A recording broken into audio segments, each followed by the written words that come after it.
friends, welcome back to episode 14 of the Tabletop Tavern. For those of you who don't know me, maybe haven't been here for a while, don't pay attention to names. I know I'm one of those people. My name is Jenny. I will be your dungeon master for this entire lovely adventure. I will allow my players to introduce themselves, starting with the effervescent, the vivacious, the newly e-girl, Victoria Shaz. Hi everyone, my name is Victoria, and I play Leon LaBelle. Hi, my name is Ryan, and I play Galen Wayfair. What the heck is up? I'm Doe. That's Odin. I play Gris Littlefoot. And I'm Pip, and I'm Ariadne Kalte.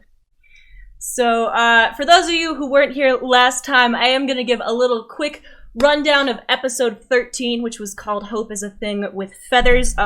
Last episode, after defeating the beautiful but nefarious Circeia, our heroes, such as they are, sailed from the Enchantress's Island to the volcanic island of Hell's Portal, under the guidance of the mysterious Marius, a merchant of noble blood rescued from Circeia's flock.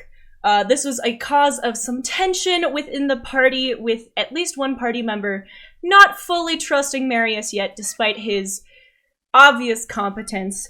Hello to Doe's cat. So when we last left off, our party had just landed on the shores of Hell's Portal. Leon LaBelle, leaning against the ship's front railing, had been overcome by a voice in her head welcoming her home and calling her daughter. Leon, overwhelmed by this voice, fell to the floor of the ship. You all sort of see this happen from various distances. Marius, the closest to her, lunges forward and catches her a bit, helping to lower her onto the deck, as Gris, following close behind, starts to dig through her trusty herb satchel, sort of trying to get a good sense of how she can help her friend. Ari and Galen, both sort of struggling with the anchor and not really in a position to stop their immediate task, watch from a short distance away. Leon, you sort of sit up and you are a little woozy. What's the situation? Like, does Marius have his hands on her? What's the sitch here? So, Leon, you are being propped up by Marius. He's sort of crouched down to lower you onto the deck. Your back is sort of against his arms as he props you up for Gris to examine you. However, after its sudden outburst, the voice in your head has very quickly fallen silent. Instead, there's just sort of this sensation of, like, trepidation. Okay. Yeah, there's no more voice. You are, for the first time in, 2 or 3 days now, completely voice-free. Yeah. Leon kind of stops for a moment. She looks up at Marius and goes, "Oh, Sir Marius, thank you for catching me. I can't say I've ever swooned before, but I'm glad that I was caught for the first time by someone like you." As Leon kind of pulls her sweet talking on Marius, Gris like whips over, satchel in hand, kind of throws it up against Marius and says, "Get out of the way!" And then puts her hand up against Leon's forehead, kind of holds her cheeks between her hands and says, "Are you okay? What happened?" Gris, can we get a medicine check? Yeah. You want, which check? Medicine check. So as you're doing this, Marius kind of like stumbles backwards a little bit at the halfling's shove, but chuckles and goes, "My pleasure, milady," and then like sort of backs up and gives Gris some space to do her mothering here. Are Galen and I still struggling with the anchor? Yes. Galen is sort of shouting instructions at you as he like sort of unwinds this rope that's holding the anchor in place, and you only know about half the words. They're all nautical terms. Cool. I'm gonna throw back some elvish expletives. Okay. I rolled a 14, Jenny. All right, so you put your hand to Leon's head, and she feels feverish and warm. Like, she's definitely got something going on. Her body temperature is much warmer than it should be. But her eyes seem clear, and she does seem actually more alert than you've seen her in the last couple days. Leon places her hand over top of Griss's hand, which is on her face. And she looks at Griss and she says, Griss, I actually feel really good. The voice, it's gone. There's no more talking in my head constantly. So I feel better than I have since we got on this boat. And I'm glad that we're here. No talking at all? It's gone. It's gone. And it didn't say anything that maybe caused you to collapse. The reason I collapsed was because it told me, it said, welcome home, child. And it told me it's time to embrace my destiny. But I already knew that.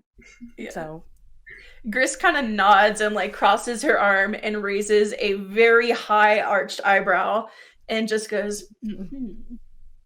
But would you drink some tea if I gave it to you? As long as I can travel with it, I feel like we're getting off the boat shortly.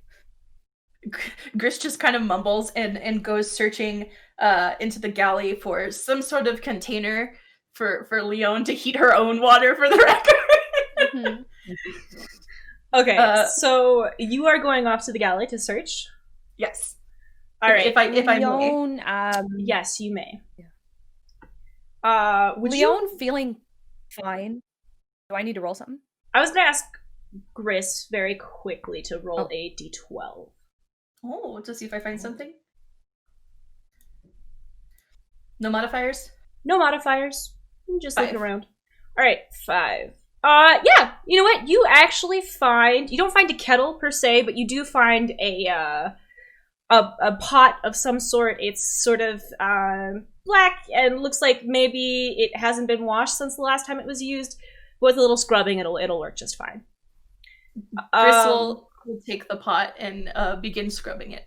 Perfect. And try to clean it up. We still struggling?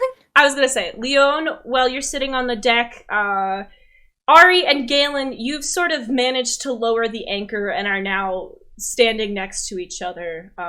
Cool. Ari, you actually feel kind of triumphant, despite Galen's clear impatience with this anchoring procedure. You did it, you know, you nailed it. You feel like you could maybe drive a boat now.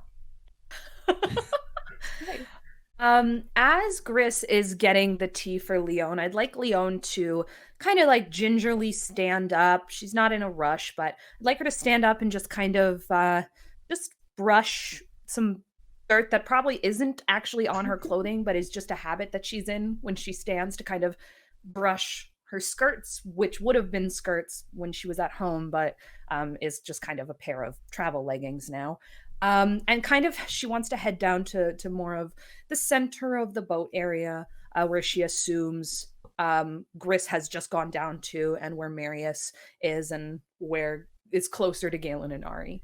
So Galen and Ari are actually standing there, pretty much in the center of the boat. Griss would have had to pass them to get to the galley. They are standing about 12 feet apart from Marius, who smiles at Ari and sort of gives Galen an awkward, like, sup nod as he approaches them. Leon, you follow behind. Sorry, okay. Go ahead. No, I was just gonna say, upon seeing Marius, I just go, did you see what I did? The anchor. Is that the first time? Yeah. Well done. I'm sure you had an excellent teacher. You're damn right they did. No, I just look to Galen and I look back and I'm like, I just don't say anything. He sort of awkwardly scratches the back of his head. Leon, are you approaching them? Yes. Milady, how are you feeling? Oh, Marius, Sir Marius, I am feeling so wonderful, actually. I'm very eager to be where we are right now. I'm feeling great, despite the swooning you noticed over there. I'm happy to hear that, milady.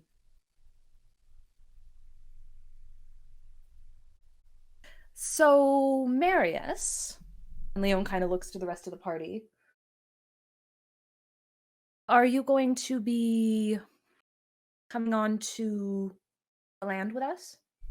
Will you be joining us? I feel as though we could use your help. He sort of like looks awkwardly between all of you, and his eyes kind of find Ari and Galen, and he like sort of rubs the back of his neck thoughtfully, and he goes, well, you see, the last time I went ashore on one of these islands, I sort of wound up with more feathers than I would have liked. I can understand that. The last time we onboarded onto one of these islands, we also ended up with more feathers than we would have liked. Yes, it was uncomfortable, to say the least. Leon chuckles and says, well, if that's all you're worried about, I can safely say that I could probably protect you. Gris, I just squint my eyes at Leon. Galen's never rolled his eyes harder. Gris, you approach, Leon and Marius sort of have their backs to you, but you can see Ari and Galen roll their eyes at something Leon has said. Gris comes from the galley with the pot she had found and scrubbed clean, and it's now filled with water from her water skin, and she has thrown some herbs in it and kind of quickly makes her way across, not feeling a little protective of Leon in this instance. Like, she doesn't dislike Marius, but she is concerned for her friend and also wants her to simmer down a touch. So she kind of comes up behind Leon and Marius and kind of like butts her way between them and says, Leon, if you could heat this, please. And just kind of holds out the pot. Leon, okay. Leon grabs the pot from Griff's and casts prestidigitation with her other hand and just holds the pot over the fire and just kind of stands there. Chris kind of stands up on her tippy toes and like looks into the pot to just ensure that it's like boiling correctly, and she's like, not too hot, not too hot, it needs to steep. A low boil. And she just kind of like keeps bossing and kind of side eyes Marius for a second. And Marius is just staring at Leon boiling this pot of water, and he sort of like looks around the party and he's like,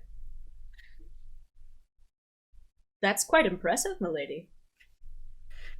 Thank you, Sir Marius. You act like I you've never seen appreciate it. magic before. And he sort of like turns back to you and he's like, well, Mr. Wavefair, was it? Oh, you don't need the mister. I don't do formalities. Chris snorts. And turns to Marius and says, I turned into a bird? And you're surprised she can heat a pot of water? He sort of chuckles and he goes, well, it's more that I haven't met many nobility with the gift. And Leon kind of looks to him and says, that's because there aren't very many of us. I actually think I might, at least that I can think of, be the only one in Alis. There might be others, they just probably aren't as fiery as me. Let's say that. Okay, I think it's about ready. And she kind of digs into her satchel, like not letting Marius get a word in edgewise, and pulls out like an old like just wooden kind of tankard thing and hands it to Leon and to pour the mixture into. And she's like, it's valerian root and chamomile, thought it might help calm you down after the events that have transpired. Just drink it, please. Leon puts the fire out in her one hand. And I guess this is a question for like logistics from the DM. Okay, Her answer hand for wouldn't be, logistics. like, still hot. No. It wouldn't have like soot on it, right? No, so like you conjure fire, it doesn't actually I burn. just conjure it out of nowhere, Yeah. right? Okay, The that's what I laws of thought. physics and material retention don't apply to this that. world. Yeah. Dungeons and So Dragons, Leon baby. goes and grabs the other mug and is now holding the hot pot and the mug and starts pouring the tea and looks at Gris and says, I thought you were making the tea.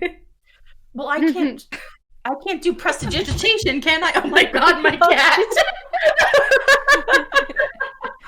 Oh my god! The chaos that is my life today. Leon pours the tea and then like hands the rest of the teapot back to Gris and is like, maybe others will want it. And Leon kind of holds the mug like this. As I'm staring And at then he, Leon like, do all these things, I just pipe up and go, "Oh, if only you had, oh, I don't know, an extra hand." And I and I look at Marius. Leon looks at Ari and is like, I can't cast Mage Hand and Prestidigitation at the same time, Ari. Marius, everything. at this point, reaches for the pot from Gris, clearly meaning to just sort of get it off of her hands as Leon has handed it to her without much thought as to who would take it next. Oh my god. Chris is like, oh, would you like some? It'd probably do you well too. You've had a long day going from bird to man again. And she kind of winks, like, you know, weird mom. He chuckles a little bit at this, and goes, well, yes, I suppose I can go back to the galley and see if there's any more tankards. Would anyone else care for some of this lovely tea? Oh, yes, I'll take one as well, please. You should get a mug for Galen. He needs to I don't, Galen don't just think like tea's. Galen just does one of these to Leon, just like I go, I don't think tea's his drink of choice. Yeah, that's the point, Ari. That's the point. So- Liam Well, looks then back why at would you Galen. offer it to him? Marius retreats back into the galley with the pot taken from Gris, leaving the party sort of to their own devices for a moment. At this point, Gris kind of just glares at Leon and says, okay, tell me what the voice said again. So, Leon looks at Galen and Ari and says, so the voice stopped, just so you know. I know y'all were worried about it, right? A little bit concerned. There's a voice in Leon's head. It's gone. Leon's like feeling Somehow really that's good, more right? There's concerning. her head, right? She's like, the reason I fainted, it told me that I'm home. Which is weird.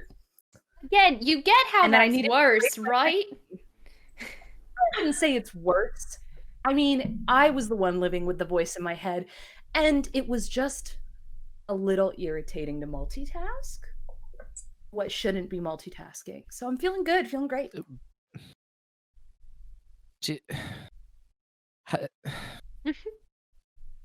how Yes, Galen? Yeah, that. the voice said, "Welcome home to an Yes. island that's called Hell's Portal." Correct. Does that Where- not concern you in the It slightest? actually said, welcome home, child. My child. To, Let's be specific. If to add on, welcome home, child, where we are going to find someone whose name translates to betrayal, and looking for betrayal's progeny. You're not think we nearly all as know at this concerned as point you that should be. What if the stories are wrong, Ari? Then why did we come We here don't if the know. stories are wrong? I mean, think what if the stories are wrong about how he is? A lot of We don't know, stories. and we won't know until we investigate.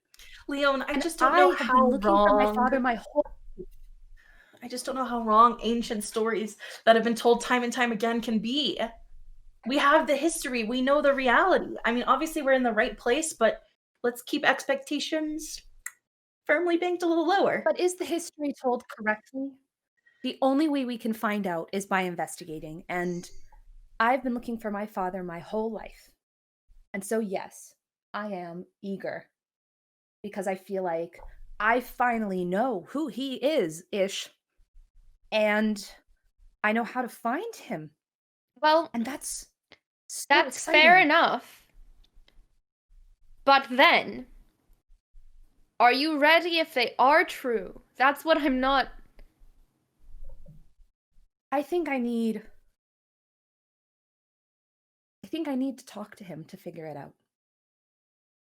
He doesn't seem terrible in my dreams. He But doesn't what- seem mean or awful or horrible. He seems eager to see me. And that doesn't necessarily make him a good person. But I don't have a dad. I've never had a dad. And Garen Reddleton, he couldn't even find anything. The fact that we found him and we're here, it's a good thing. And we're here. So I hope we're not trying to discuss whether we should turn around, because I'm not. No. That's not the discussion. The discussion is your your level of concern and lack thereof. I just don't want you to get out there, because we just need to talk next steps. Like, what are we going to do next? What's the plan? We don't want anybody rushing in on their own and maybe getting hurt. Emotionally, I think we should. I don't mean Yes. to intrude, but I do believe the next step was for everyone to have tea. Marius is like sort of balancing Yes. like 4 mugs. He hands one to Gris. And I help him. I take some and pass them out. Alright, so he gives one to Galen, one to Gris. Ari, before you reach to take one to pass it, he holds up a finger, pulls out the flask, opens it, and pours a little bit in for you. And then closes it and puts it back in his pocket. Take it and I go, a man after my own heart. And take a sip. Gris kind of just smiles and gives him a nod and thanks and says, yes, let's drink tea. And like slowly sips on her mug, like eyes kind of darting between her party members. Leon kind of witnesses it and then just like gently rolls her eyes. It's like, nope, this is not now.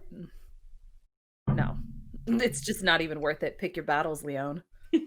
Pick your battles. We're not battling out of character.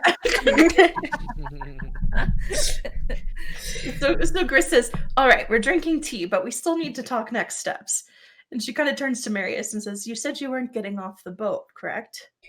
Marius sort of unscrews the flask again and pours some into his own tea.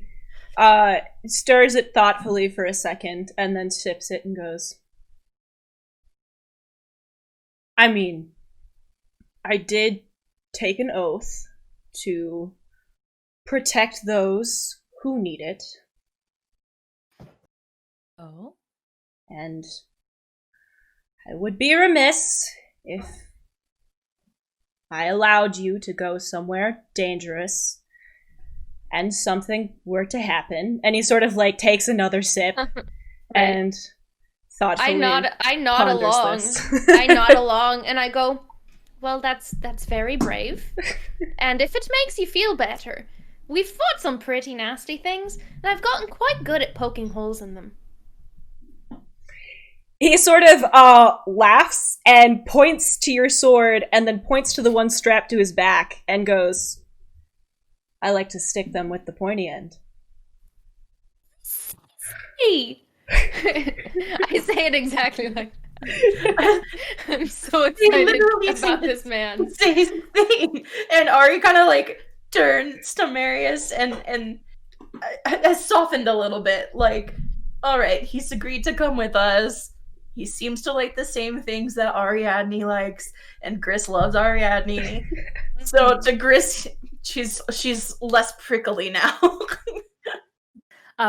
Upon hearing that he's going to come with them, Leon, she beams and she's like, that's wonderful, Sir Marius. I'm glad to hear it. We would have hated to have left you on the ship alone, and I'm sure that your assistance will be more than valued. I don't know what kind of things are on this island, but it is called Hell's Portal, so I have a bad feeling about that.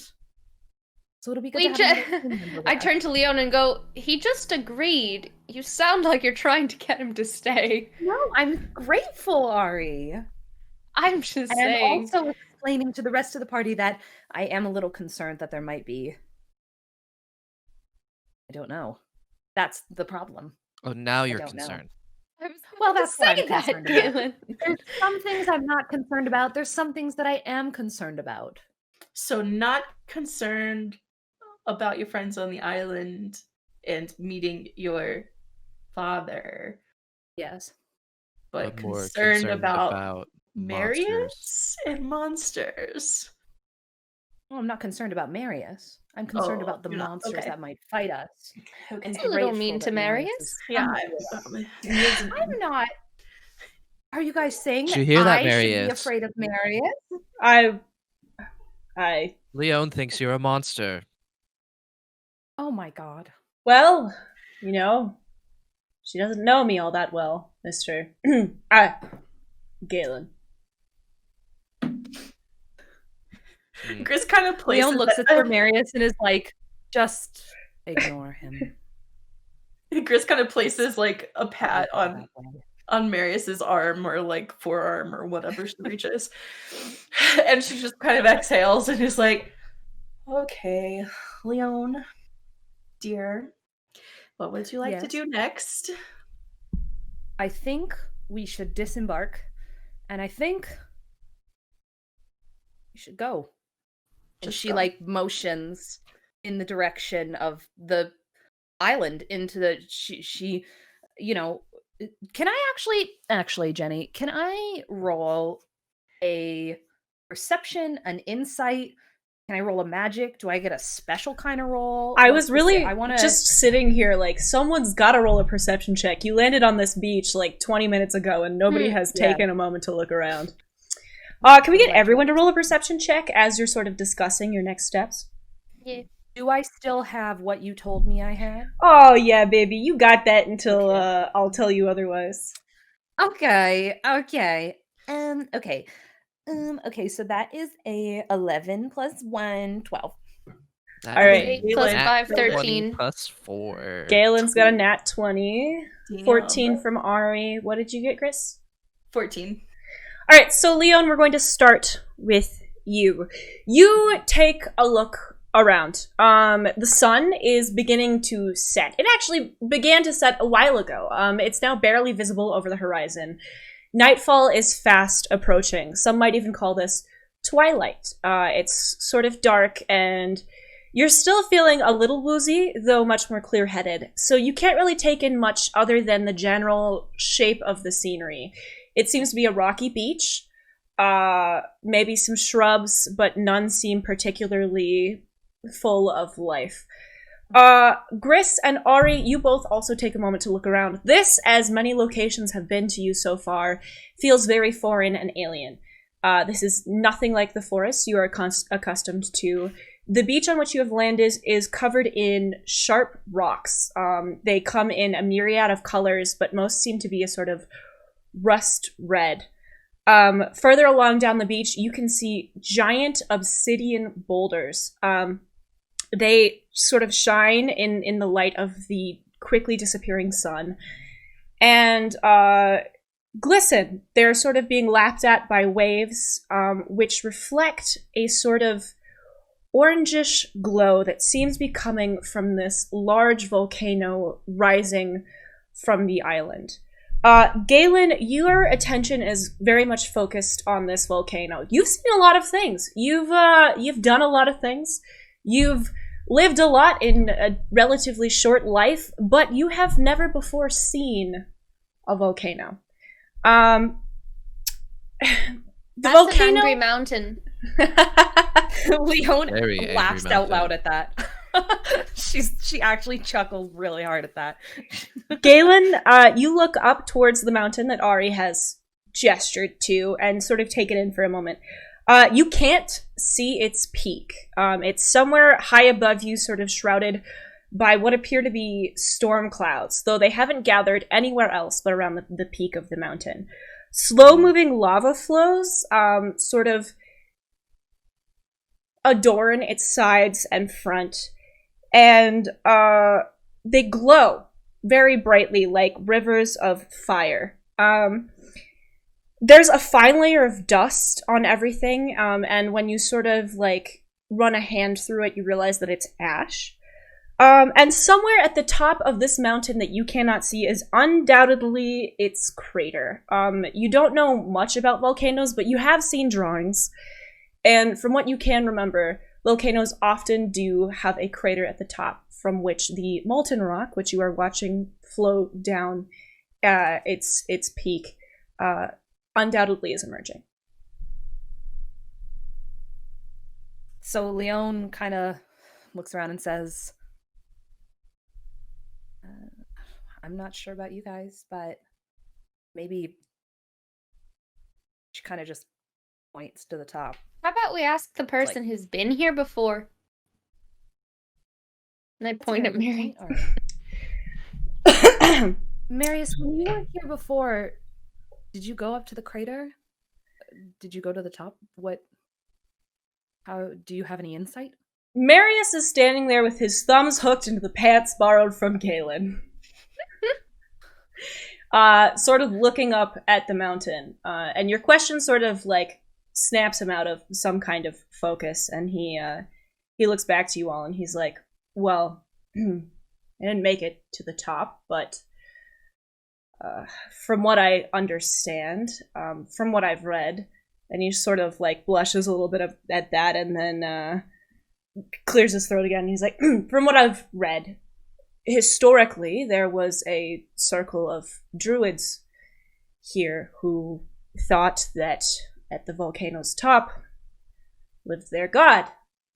There's a footpath, hasn't been used in a long time, that you can follow all the way to the top, but it's quite a trek, and has become very perilous since the mountain became active again. I got about halfway to the top before I just grabbed the rocks I needed and left. Curiosity can only carry you so far.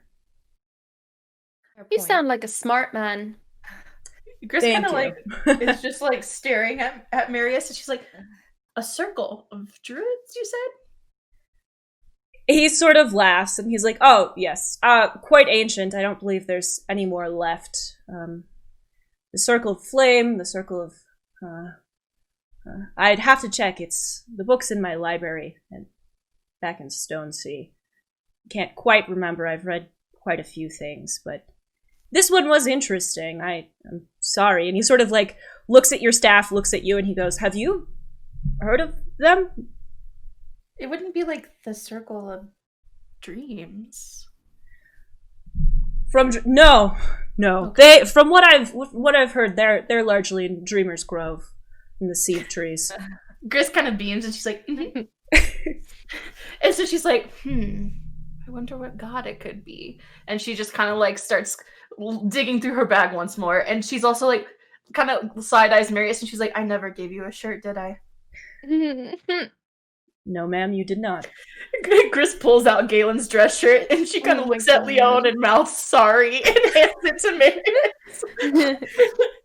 Marius. Leon casts message to Gris and says, oh, don't apologize for leaving him shirtless. It's fine. Gris just kind of like presses like deep guttural laughter as best she can. Marius pulls on oblivious to this, but... Oh, I'm so sorry. Go ahead. No, I was just gonna say Arya's completely oblivious to this. Like, oh, I guess he didn't have a shirt on. Marius pulls on the shirt and sort of like pulls it down, and it's a little tight.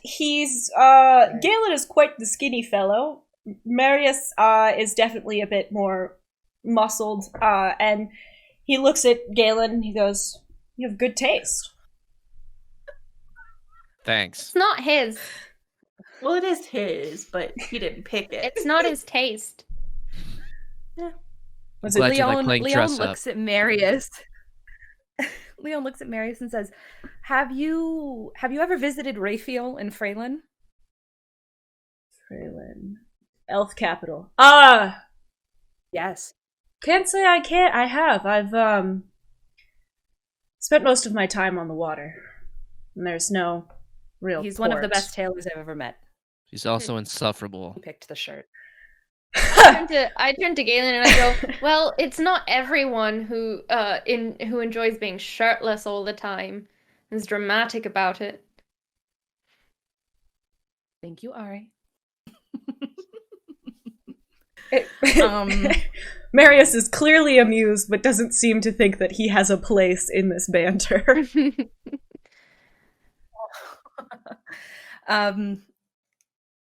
So yeah. Leon kind of hands still on the mug. So she can't put her hands together as she usually does, but she's doing the best she can with the mug. She goes, okay. So I say we make our way up that footpath. And we get to the top and we see what or who is there. And we find out what's going on with that circle.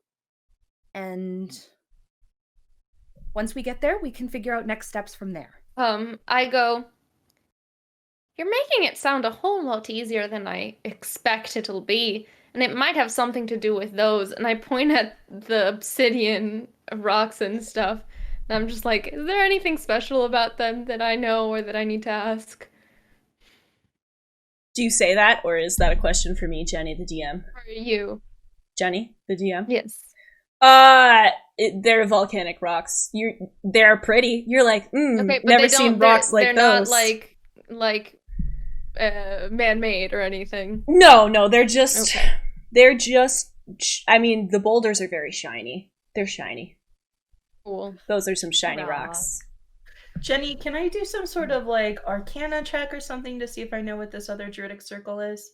You can do, it's gonna be a wisdom check. Okay.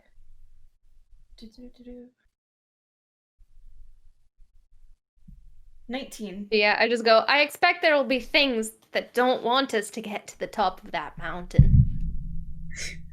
All right, so Gris, real quick before we go off of what Ari just said, you are actually familiar, sort of, with stories of an ancient druidic cult that worshipped the volcano as a god.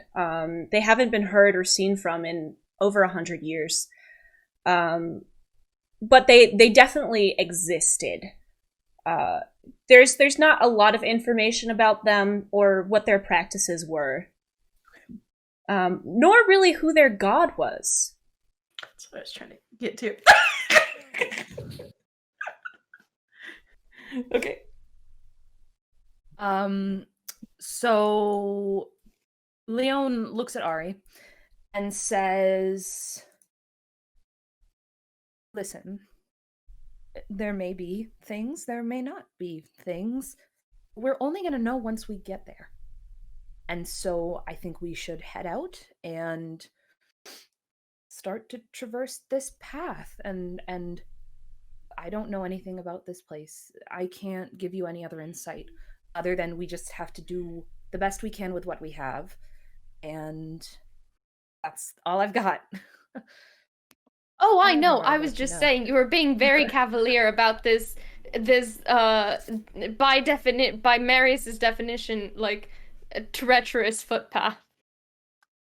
Leon kind of like does a hand gesture and is like, I'm trying to be positive thinking, you know? Gris things and they'll happen. at this point is seated on the deck of the boat and seems to be fiddling with her foot wraps, the rather nice one she got from Raphael, and she's like, there's a lot of power in positive thinking. Also, Leon, you're not gonna like this, but we're on a volcanic island and it's probably gonna be hot and I need something on my feet, so you might need them too, Ari. And she's kind of wrapping up. Wearing them. Okay. Gris takes hers off a lot because she's used to being barefoot. Yeah. Ariadne. No, Ari's always on the subject of things that may get in our way, I have to say I didn't see much in the manner of beasts or anything really on my trek up. You know, quite a few salamanders, and he kind of like stops and thinks about that for a second, and he's like, they come in all kinds of colors. But I am a little worried about... And he like turns to Leon and he looks down at your feet and he's like, your footwear may impede your travels. My It's unfortunate. question is, Leon. So Leon keeps multiple outfits Yes. in her bag. Yes. Would she have alternate shoes as well? Would she? I think so. Would she I mean, have? her ideal are the thigh-high heeled boots. Yeah. But I would say she probably has a pair of practical, lower, maybe knee-high, flat boots. Go get your boots, Leo. Do those work? Yes. Thoughts, comments, questions, concerns? I have no thoughts, so comments, questions, or concerns. Leon turns to Marius, puts her finger up, like, just one moment, Sir Marius. And she goes and she grabs the other boots and she holds them up to Marius, almost like Vanna Whiting it. Goes, thoughts on the sufficiency of these? They look lovely, my lady. Wonderful. Growing ever more Marius. impatient, Galen dives off the side of the ship in an act of defiance and makes his way to the beach. Galen is done. Marius Leon, taking off her current boots and putting the other ones on, just goes, oh god, he's just so much. He's so much. Galen, Chris is I talking feel to like you herself. should know that you managed to actually land the boat on the beach. So I'm going to need you to roll a dexterity saving throw, my friend. Easy. Okay. Maybe he jumped off no. the back of the boat. Maybe you should have looked No. before you jumped. Oh no. Oh no. Oh no, Ryan. 16. Oh no. 16. Okay, that's not too bad. Hang on, let me do a quick roll for the Is it ground. acceptable to the DM? A quick roll for the ground. Bye. The ground says 25, bitch. Happy birthday to the ground, Galen. Galen, roll a d6. Oh no. Okay. Someone do be getting damage. I hope you're good at sand swimming. Right? 5? All right, roll again. One more time for damage because you can see the ocean. Yeah. 1. You have that nifty perk. All right, so you land on the ground. You actually realize that your mistake as you're falling and sort of right yourself around. You do, however, twist your ankle quite badly as you land. And you take 2.5 points of damage. Gris, kind of seeing this terrible fall, is like, oh no. It was I guess- actually kind of a cool landing, but it didn't end well. And you would be able to tell. Yeah. She's kind of like, this is not good. So Gris, using her newfound, most favorite ability of all, wild shapes into a sparrow yet again, and kind of flutters her way down to Galen, frantically chirping in his face before wild shaping back into her human form, and just kind of tilts her head and yells at him and says, would you like to explain? As Galen and as Gris has asked Galen, Leon finishes putting on the boot, looks at Marius and goes, Sir Marius, should we get off the boat as well? Ari, would you like to get off the boat as well? I think the three of us could probably do it in a much safer manner, but I will let you two lead the way and then I will follow and hopefully not fall flat on my face. That's a big hopefully. At this point, I think Gris is probably checking out Galen's ankle. Can I use Cure Wounds on his ankle, or is this going to be like a permanent, you fucked up Galen situation? Things have consequences. Actions have consequences. He will be allowed to be healed before his next battle, but for now, it's actions have consequences. It's not Gris- that bad. Gris just kind of like looks at his ankle, and she's like, "You swear it's not that bad?" It's not that bad. Galen, you And- cannot pull your full weight on your ankle now. I'm so sorry. It's not that bad. It's fine. She's like, I have to at least have some sort of herb or something to help with the pain. And she begins digging once again into her satchel. So as the two on the beach interact, Ari and Marius sort of pull out the gangplank and unceremoniously lower it down. Ari, can you, after this episode, add a proficiency in water vehicles? But it's not Sure. super proficient. You're no Galen, but you do have it now. Oh yeah.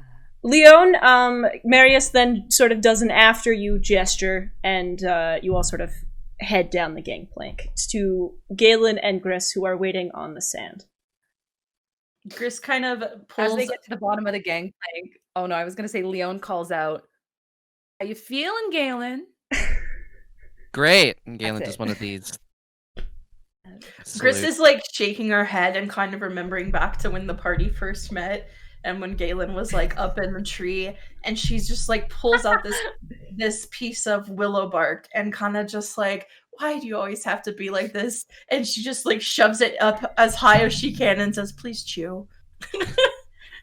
And like hands him the bark. Upon seeing this and also kind of remembering that, I just go like, there are easier ways of body modification.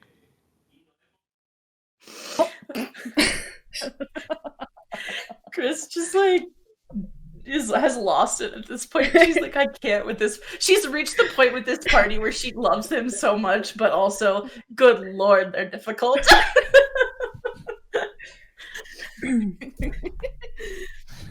Galen just like breaks off a piece of the bark and sticks the rest of it in his pocket and just starts chewing on the bark. Chris just Reluctantly. grunts in approval and like kind of like just nudges into his body like come on, cheer up. As As if they're his mood walking wasn't towards the foul party- enough already. honestly. Where is everyone situated at the moment? Like, is like in relation to Leon? So, Leon, you are. I'm assuming you and Ari are about in step with each other. I'm so sorry. Marius is a few feet behind you both. And Galen and Gris are facing each other about 14 feet down the shore. Okay. Leon kind of looks back to Marius and says, Sir Marius, you said you'd gone halfway up this pathway. Do you think you could lead us? And she kind of falls in step with him. Yes, milady, I believe I could. She looks at him and says, Can I call you Marius? You may call me whatever you wish, my lady. Wonderful. Can you please call me Leon, please? Ladies for Alis. That would be entirely improper, Lady LaBelle. Leon kind of like chuckles and is like, oh, that's nice. She's like, I really, really insist though, please. It's a first.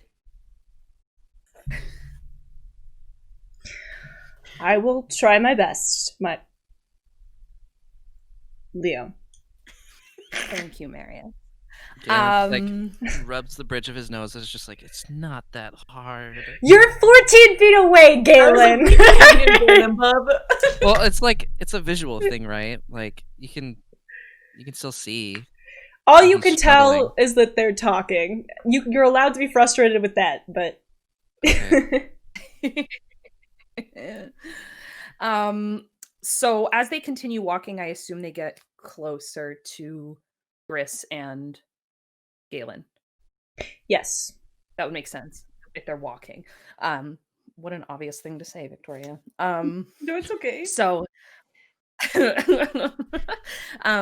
so Leon kind of, once she's within kind of like speaking reach, she says to the rest of the party, Marius is going to help lead us halfway up, and then once we get there, I guess we'll all be in it together, trying to figure out our next steps. Galen, are you sure you're fine? Yes. Really? And Leon looks to Gris and is like, Gris just kind of like shakes her head and closes her eyes, and then she just kind of like begrudgingly like holds her staff to Galen with like a face like, you gonna need this? You good? You gonna be able to walk okay? Galen just looks down at Gris and is just like, no. How much of this do I hear? You are watching this happen. You hear all of it. Cool. You, Ari, can you roll a medicine check? Yeah.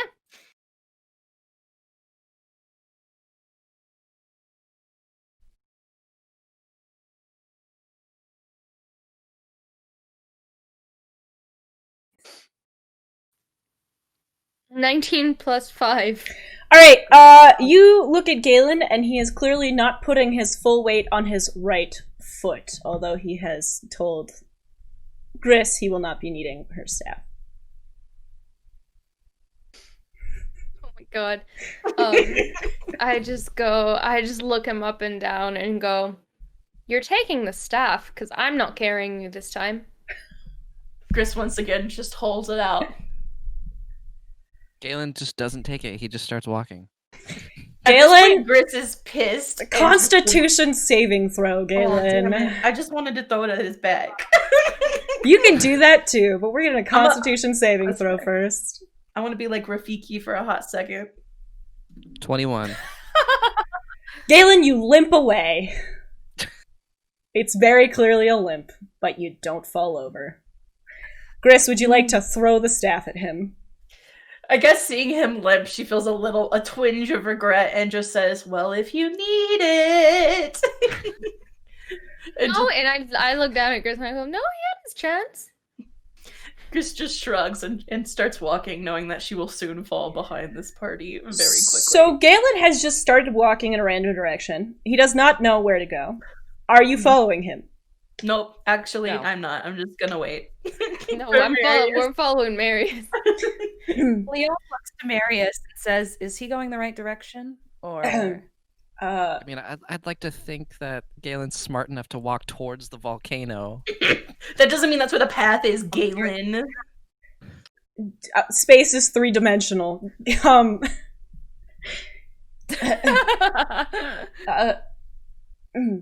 Galen,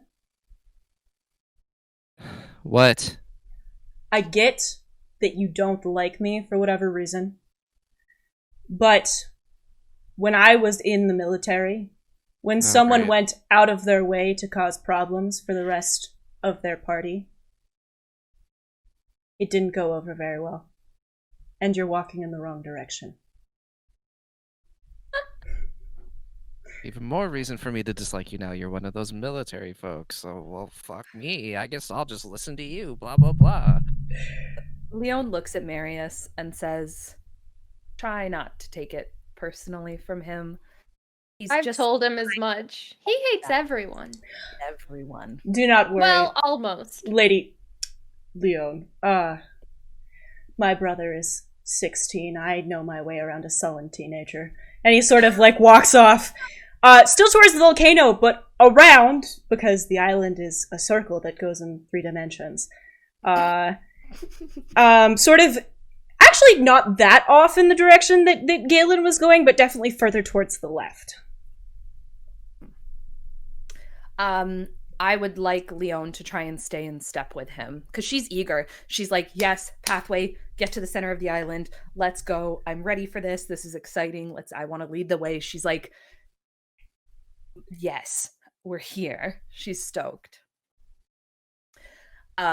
So, I'd like her to. We follow have in step with Marius and Leon. Do we have Ari, Gris, Galen? Yeah. I Yeah. was gonna say I'll just try and make sure Gris isn't struggling too much. I think at this Or point, Galen at this point. Gris is maybe like concerned about the rocks, concerned about her bare feet, but she's kind of like following, but she's contemplating other potential ways to make it through this island. She's contemplating wild shaping, I bet. This bitch loves wild shape. She likes to be a bird. Galen, are you following so- behind? Reluctantly. Yeah, I figured. Okay. You're gonna make this really hard on me, aren't you, Ryan? Yeah. Oh, don't worry. I've got things in store for you. Leon, so you are walking with Marius. Can we have You know what? Yes. So as you walk, he sort of leads you to a very obvious footpath. It's worn smooth, the rocks beneath your feet, but doesn't look like anyone's walked on it for quite a while, or at least not consistently being used for quite a while. Okay. Leon goes, this is exciting. I was worried we were going to have to do climbing or something. A pathway is so nice in comparison, because I can't climb. And then, like, I guess they're just walking on the pathway, right? For now, they're Yes. all walking. The path is very obvious. Okay. So as I'm surprised Leon it's and still Marius- here. Yeah. As Leon and Marius are walking, she kind of looks at him and says, "So, Marius of House Steel, we've met. Well, we've been in the same room before. Have we? What? We have. Although you kind of disappeared for a little while. There are a lot of rumors about you. And I hear them, but I'm not one to believe them. Oh. You mentioned the military. I heard through the grapevine. You know nobles don't know how to shut up. I heard you retired. He sort of awkwardly looks around. I don't think birds get a pension. He actually chuckles at that and looks back to Ariadne and he goes, "No, I don't suppose we did, but the Navy was a long time ago, and I suppose you could call it a retirement."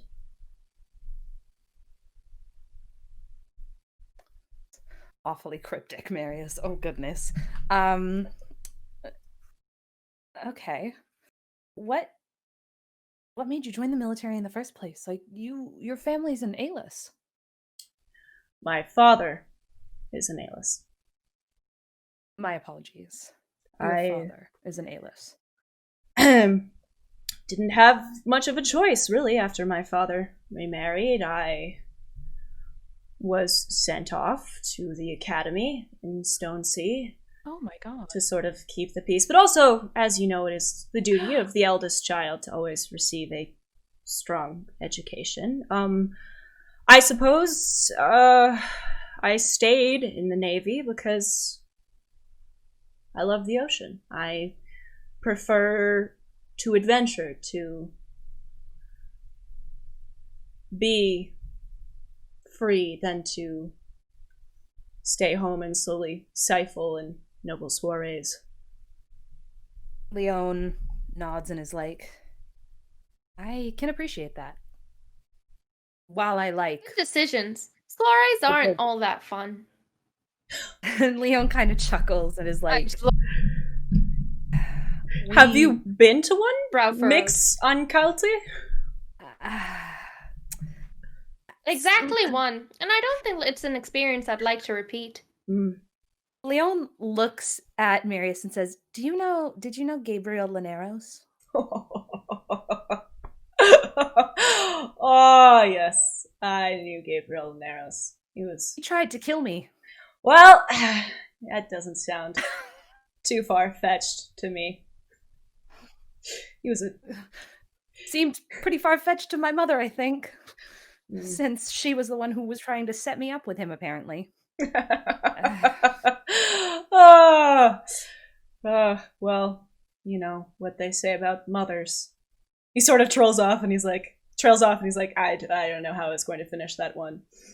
Well. If it makes you feel any better, Galen screwed with his head with tarot cards. Something tells me Galen likes to screw with plenty of people's heads. And he sort of like... Exclusively. He like, at that point he sort of stops, having noticed that Gris has fallen behind, along with Galen. Galen, your movement speed is down 5 because of refusing to take a staff. And he sort of waits for them. Gris kind of realizes what's happening and she kind of shouts ahead and she's like, so sorry, we'll be there in just a sec. And she turns to Galen and she says, you can either take my staff or I'm about to wild shape into a bear and you're going to fucking ride on my back. So take your pick. That sounds more exciting than holding a stick, if I'm being honest. Fucking Christ. Gris is like, are you serious? Okay. Ryan, out of character. She cannot speak if she's a bear. It really limits the role playing. Hearing a benevolent voice in his head, Galen reaches over and takes the stick and says, but I suppose this will do. Gris just smiles as if she's like won a war, and she like kind of speeds up as quick as she can, like kind of at like a slight jog at this point, in an attempt to not like keep the party behind. And she's like, good, because I didn't really want to be a bear right now. Marius Leon watches kinda you. calls out, noticing that she's jogging. Yeah, go for it. And I just want Leon to call out and be like, you don't need to rush, Gris. It's fine. Please don't. I look down at her and go, do you want a piggyback ride? And Gris just kind of like pulls on her tunic and she's like, no, I'm okay. She's kind of determined to be just a normal member of the team at this point. So now that everyone's grouped off, Marius starts walking again, but at a notably slower pace. Clearly trying to make sure that Gris can keep up. Gris kind of realizes it and doesn't really say anything, but just kind of like shyly like looks at Marius and just kind of smiles. And says, "Oh, go ahead. There you go." Oh, I was gonna. No, she's like, so what have you guys been talking about since she's been so far away? She's like, include me in this conversation. I'm so happy to be here. Oh, we were talking about how Gabriel tried to kill me. Marius knows him. Not a surprising turn of events. And Gris kind of thinks for a second, and she's like, wait, did we end up killing him? And then kind of realizes what she said. Yes. And her eyes go wide, and she's like, I mean, defeating him? And just kind of like picks at her fingers for a second. Like, oh, do not worry, my lady. Your secret's safe with me. And he just like, he seems completely taken with Gris's confession of murder. He seems to think it's one of the funnier things he's heard in quite some time. Gris is like bright red and like silent. Leon kind of goes, did you know Alexandre Valraith as well? Not personally. I knew Gabriel through a friend, or a former friend. I heard of him, something about an engagement or whatever. Rumor mill. I've never been quite that keen on keeping up with all of that. It's honestly better that way. It's a little overwhelming. And Leon kind of goes, so there is, speaking of the rumor mill, I heard some things about your marriage. I want you to know that I don't have any opinion on it because I don't believe the things that are said. But I did want to say that I am sorry that it fell apart. Gris kind of perks up because she remembers Marius telling her this when they were birds, and she's like, oh yeah, so sorry to hear about that. What happened? And Leo puts her head in her hand. I was like, yeah. Marius takes the flask from his pocket and takes a long sip of it. And sort of looks at it for a moment, takes another long sip, screws the top back on, and then sort of looks back between the two women who are sort of questioning him, unscrews the lid, takes another sip, screws it back on, and puts it in his pocket. Then he goes, well, I suppose the story is best started at the beginning. After the end of my career in the Navy, I spent some time as a merchant, as the family trade did not particularly interest me. I took it upon myself to sell our wares between Stone Sea and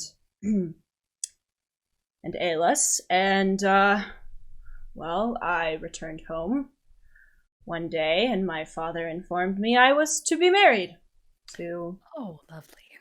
a woman. Her name was Alyssa. She was quite young, and neither of us were particularly excited by the prospect, but it was fine, I suppose. We got married, and our honeymoon was nice, and I grew fond of her, at least. Chris kind of just grunts and interrupts us for a second. Because she is like, no. She's like, what is with you royals and these arranged marriages? And I turn to Gris and I go, I was thinking the same thing. This doesn't sound very happy. No, in the forest we would never. No, never.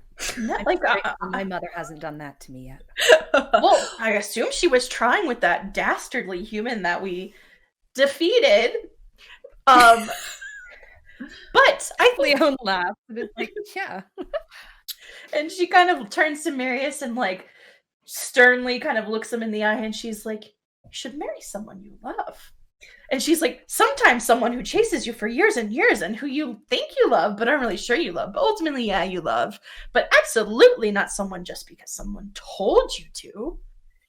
He sort of, I turn to Gris and I go, that's a very Her specific husband. example, but the point stands. She's just like, oh, of course I'm talking about me and Reese, but yeah, you know what I mean. he reaches down and like sort of Leon- pats your head for a moment, and he's like, well, unfortunately, business and pleasure very rarely intermingle, my lady. And she sighs and she's like, and I guess that's where we differ. For me, business doesn't really matter all that much. He sort of never mind. he sort of waves off the train of thought that he's on, and he goes, nonetheless,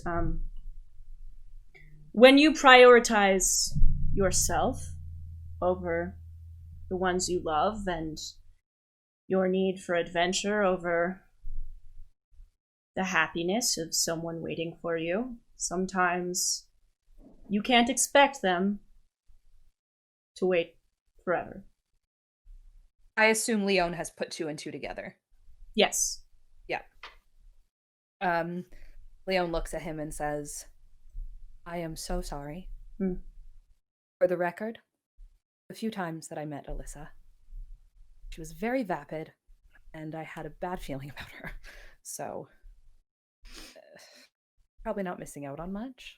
I don't know if that helps. I'm so sorry. I just squint at Leon again and I just go, this is your comfort?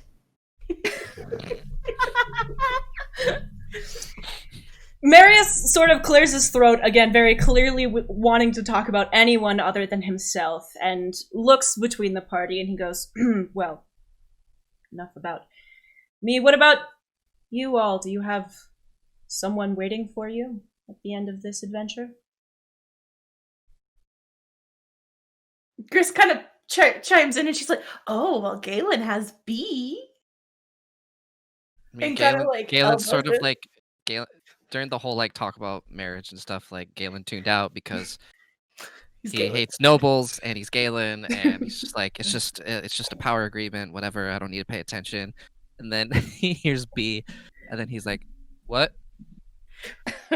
Someone to go home to after this is all over. The wonderful, incredible, adorable B. Bofkin.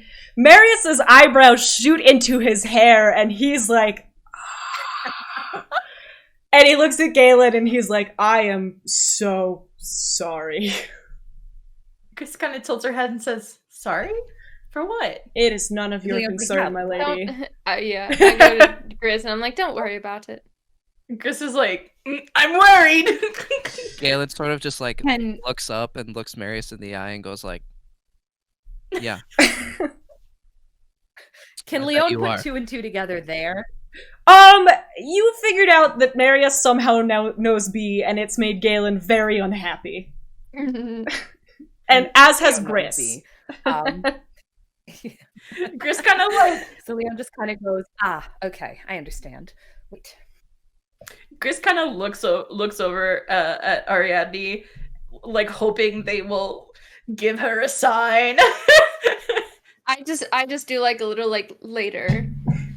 Gris just kind of nods, and she's like, I might have someone to go. Well, I have somebody to go home to, but hopefully, maybe we'll be able to save him. And she just kind of goes quiet, like not quite sure what to say. I just yeah, Leon and seeing finished Grizz do this, I just go like, not maybe. Yeah. Leon, seeing that Gris doesn't really know what to say, looks at Marius and says, there's 2 reasons why we're here. One of them is to recover Gris's husband from the dream world. This is going to be a lot. But I feel like you should know, before we go any further, we're trying to recover Gris's husband from the dream world. We're also trying to find my father, who may or may not be the Gilded Sorcerer. Just want you to know everything up front. That's it. So Gris will have someone to go to after this. Marius sort of holds up a hand. He's like,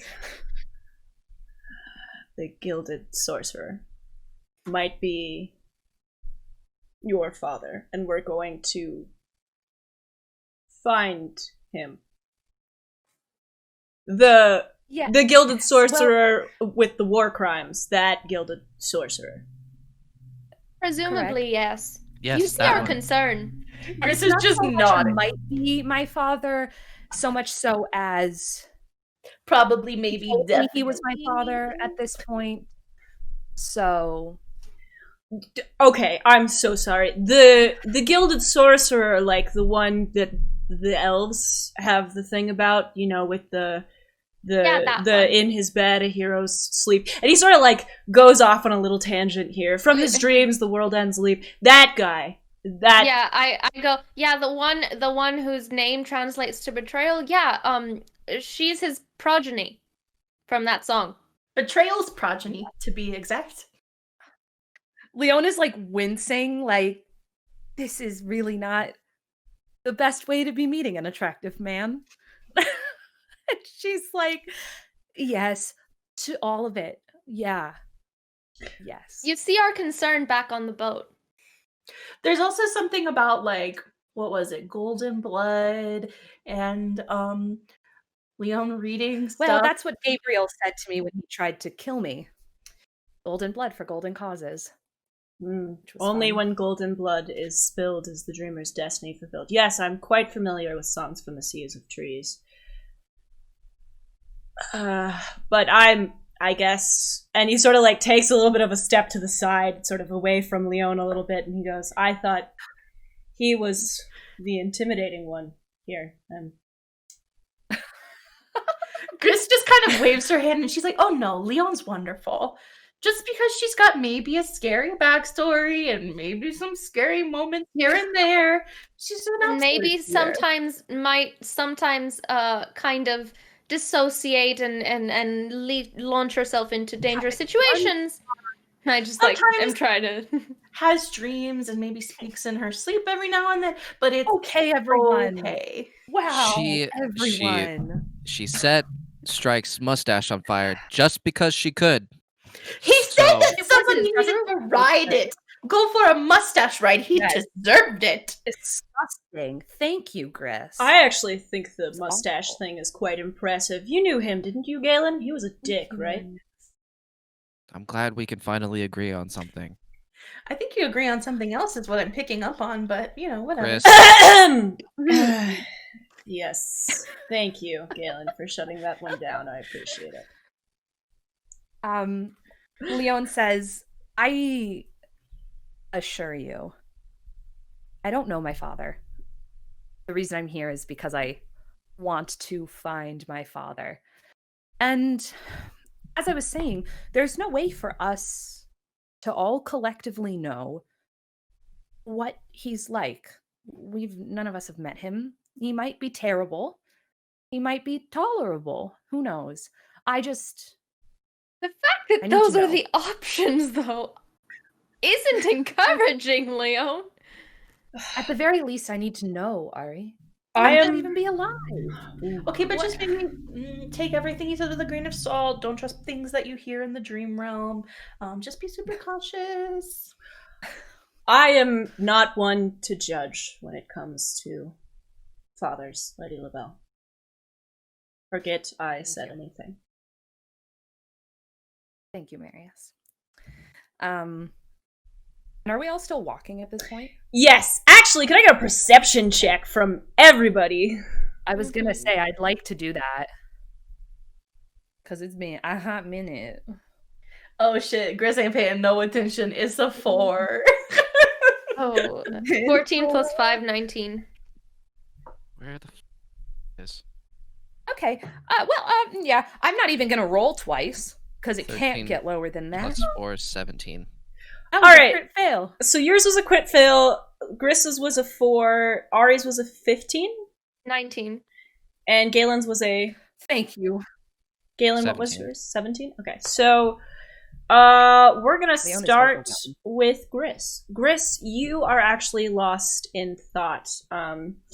Recently, watching Bee and Galen and now Marius and Leon, you have been just thinking a lot about Riss. You are, as much as you are trying to exude your typical motherly joy and affection, your brain is wholly occupied by the dream you had and by the sound of Riss's scream. Even as you're walking forward and salamanders, which you've never seen before, skitter before you, you can't really think of much else.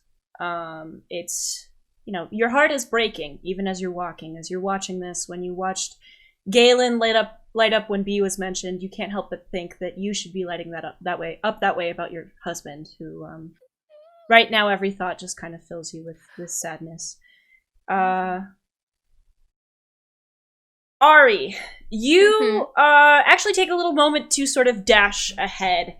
You don't mind walking slow, but you are sort of just a naturally fast person. You would rather go quickly and sort of see what you can. So you sprint ahead and manage to catch a glimpse of what lies before you. It appears to be a large crevasse. Not that large, but probably about 8 feet across, through which flows lava. It's the air around it is searingly hot, and you sort of dart back. Galen, you see what Ari sees. You sort of take a moment to walk ahead using Gris's staff, and you too notice the crevasse. You sort of gauge it for a moment and realize that even with your broken ankle or twisted ankle, you probably won't be the person in the party who struggles the most to cross this. You can see that the path continues on the other side, something that Ari doesn't notice, and so you realize that you really have no option but to cross this. We got to go across that, and Galen sort of just points. How wide is it? Okay. 8 feet. I It's pop up. 8 feet. Oh, around the side. Wait, who's the tallest person? Marius. How tall is he? 6'2". Cool. Marius and a quarter? Leon chuckles and is like, okay. Shit. What?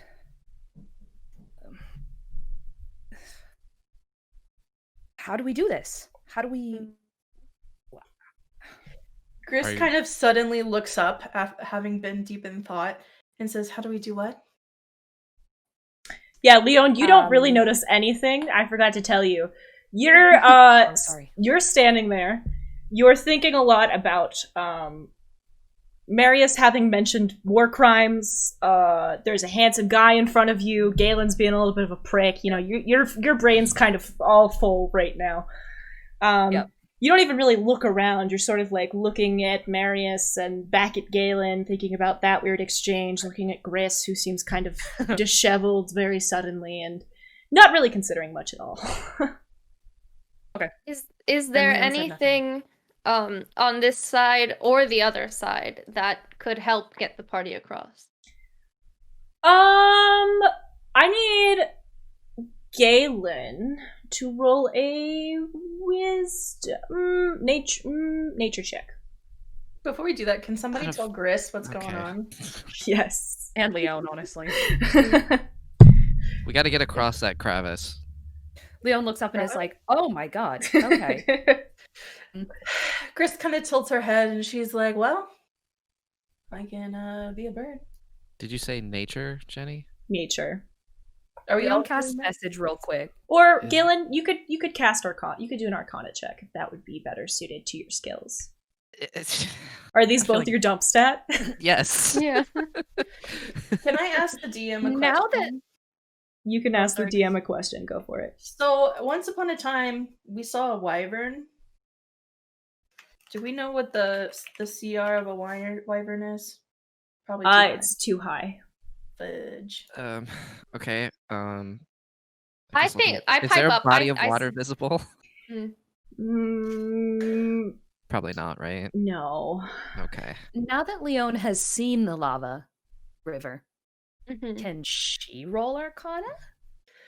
Gris suddenly It's gonna be a nature check for you, Leon. she's looking down and realizing that she just saw some salamanders cross Mhm. by I her, rolled a 13 for nature. of which she has never seen before. Okay, so you can. Salamanders are not fireproof. I know, but I have an ability that has the word salamander in it. That is part of my druidic circle. And she's like, "Well, I can make you resistant to fire damage. I don't know if it's enough to like walk through fire damage." It's not Walk enough through- to walk through. I just pipe up and go, I can clear that, but I don't know about all of you. Galen, you rolled a 14? -1, 13. Galen, you seem to remember that water can turn fire that is melted rock into regular rock. Okay, I was already on that path. Okay. Hearing you say Oh it like solidifies that for me. Okay. I'm gonna just cast Wall of Water on the melted hot rock stuff and turn it solid. And there is some sizzling, and the lava cools very quickly. I mean, you could do that too. I don't That's want it great, too long Galen. jump. Galen Leon just kind like of puts her hands together and is like, "Wonderful, that's Galen great." just goes like, look. Leon does like a gentle like, Marius Yeah, does and a it's low being- whistle, indicating that he's impressed.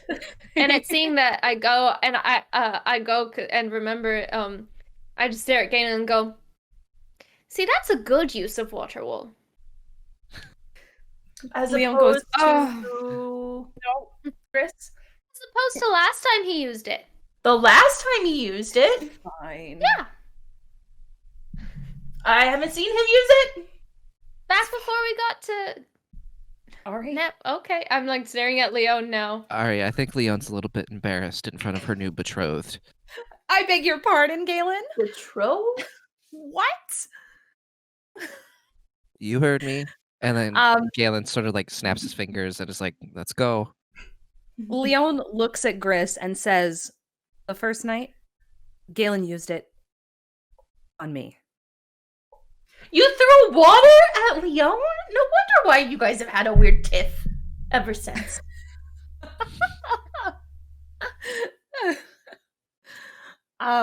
Leo kind of chuckles and like walks over the newly rock bridge situation.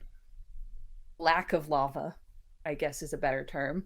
Is it like completely solid? Like we're Gucci to walk across this? Like I'm a little concerned. Man, it's just turned lava into rock. I mean, this is like a 30-foot wall of water. It probably got a lot, or at least a decent amount. And there's no can we do it like a kind of a little perception? There's no lava flowing anywhere. We're not in any rush. Like Perception check. okay, I'm gonna be that bitch real quick for safety. 21. Damn. It looks relatively safe. You wouldn't like hang out on the bridge and have a snack, but it seems like it'll do the trick for a good 30 seconds. 30 seconds. All right. Gris is hustling over the newly formed bridge and kind of just like shoots Galen a thumbs up as she crosses it, and also shouts, "Don't catch my staff in the lava, please. Be careful." Hearing this, Galen sort of just like holds it up over his head. She just says, "Thank you." Galen, when the staff is not touching the ground, your movement speed is reduced by 5 feet per second. We're fine. I just It's thought only you an should 8-foot know. gap. You should just know, you should be aware. Leon kind of calls back. I still just kind of, yeah. What? How's that ankle feeling? We're fine. I still just kind of grumbled to no one in particular. I'm like, I still could have made that. Gris hears her friend say that, and she's like, "Oh, Ariadne, of course you could. You're so fast and so speedy. And that time you jumped up the chimney, I had to fly up it. Of course you would have made it." I had to be lifted up it, so I really have faith that you could have done it. I, however, lifted, pulled. There was a lot that had to be done. Not dexterous, if you will. Gris just kind of chuckles and she's like, "It's okay, Leon. I'm literally smaller than 3 feet, so you and me both." And at this, Ari pipes up, "That does mean you could probably be thrown." Please don't throw me. Let's not test that. Just musing. She could be thrown, though. They have a point. Liam goes, "We're not throwing Gris. We're not throwing Gris. Gris, we're not going to throw you." Please don't. Gris kind Don't of worry. realizes We're at not this throwing point, you. as they've crossed the bridge, that she's been kind of slow and leading the party behind, and also remembers that she can do something to help that. Can I cast Primal Beast? You 'Cause can, but I need to warn you, you will not necessarily get a long rest before your next battle. Okay. So keep in mind how you use your spell slots.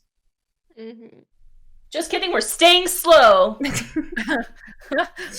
Seeing maybe Gris struggle a little bit, I offer again. I'm just like, I did offer. Just hop on. At this point, Gris is like, "My feet are covered in ash. I'm slow.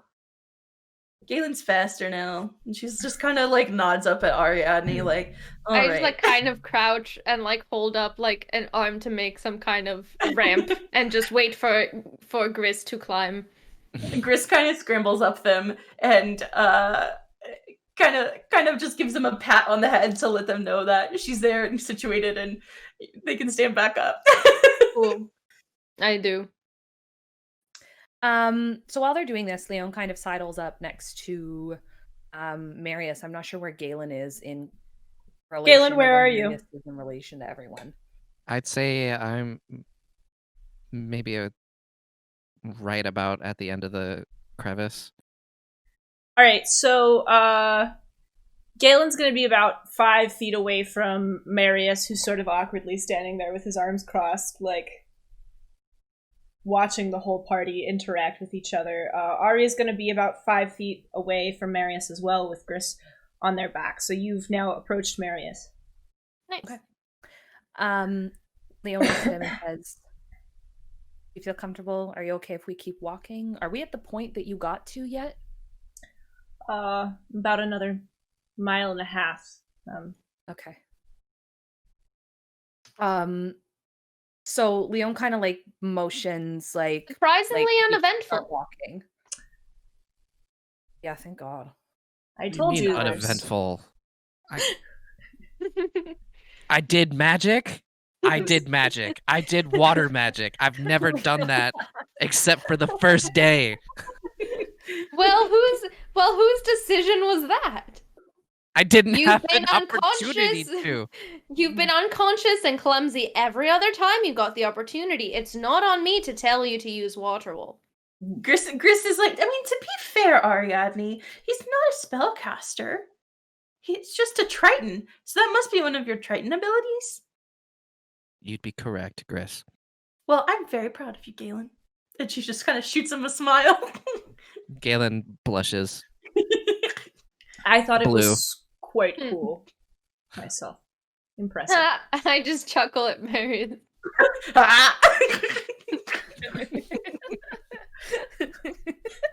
I would expect so, otherwise it'd be steam. Steam. Marius chuckles a little bit and slaps you on your back.